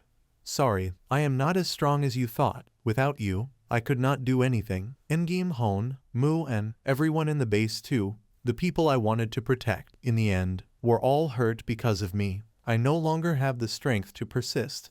In the moments that seemed like the last, he suddenly saw something. It turned out next to him was the shoulder badge In-game Lick had once been proud of. Memories from the past suddenly flooded his mind. In-game Lick, here I swear, to enforce the law fairly, judge, not afraid of sacrifice. Taking justice and righteousness as my belief, striving all my life to protect the property and lives of the people. Harsh reality is what In-game Lick has to face now. Sorry, Mewtwo, I still cannot go with you. My mission is not yet completed. But this time I will not let you wait too long. Mewtwo in the illusion still kept that gentle smile. In-game Lick slowly picked up the honored shoulder badge. From when did it start, even forgetting his own oath? Equal life. Everyone has the right to live and freedom. As a law enforcement officer, must fight to the end against evil. The zombies saw the enemy had not gone and became even more excited. In-game Lick sprinted, the finish line right before his eyes. The giant meat sphere had no idea it was about to fall into a big trap. Just as he fell, the zombie also charged along. In-game Lick relaxed his body and smiled with satisfaction. At this moment, unexpectedly, a rope was thrown straight from above. It precisely caught him and pulled him away from the zombie. It turned out to be In-game Hon's group working together to save him, using force to pull. In-game Lick's gaze was still slightly dazed, In-game Hon, and everyone else. The zombie fell into the pit with a heavy sound. The flames were triggered immediately afterward. From all directions they blazed, leaving the opponent no escape. The zombie lying in the middle was completely restrained, its whole body glowing red with fire.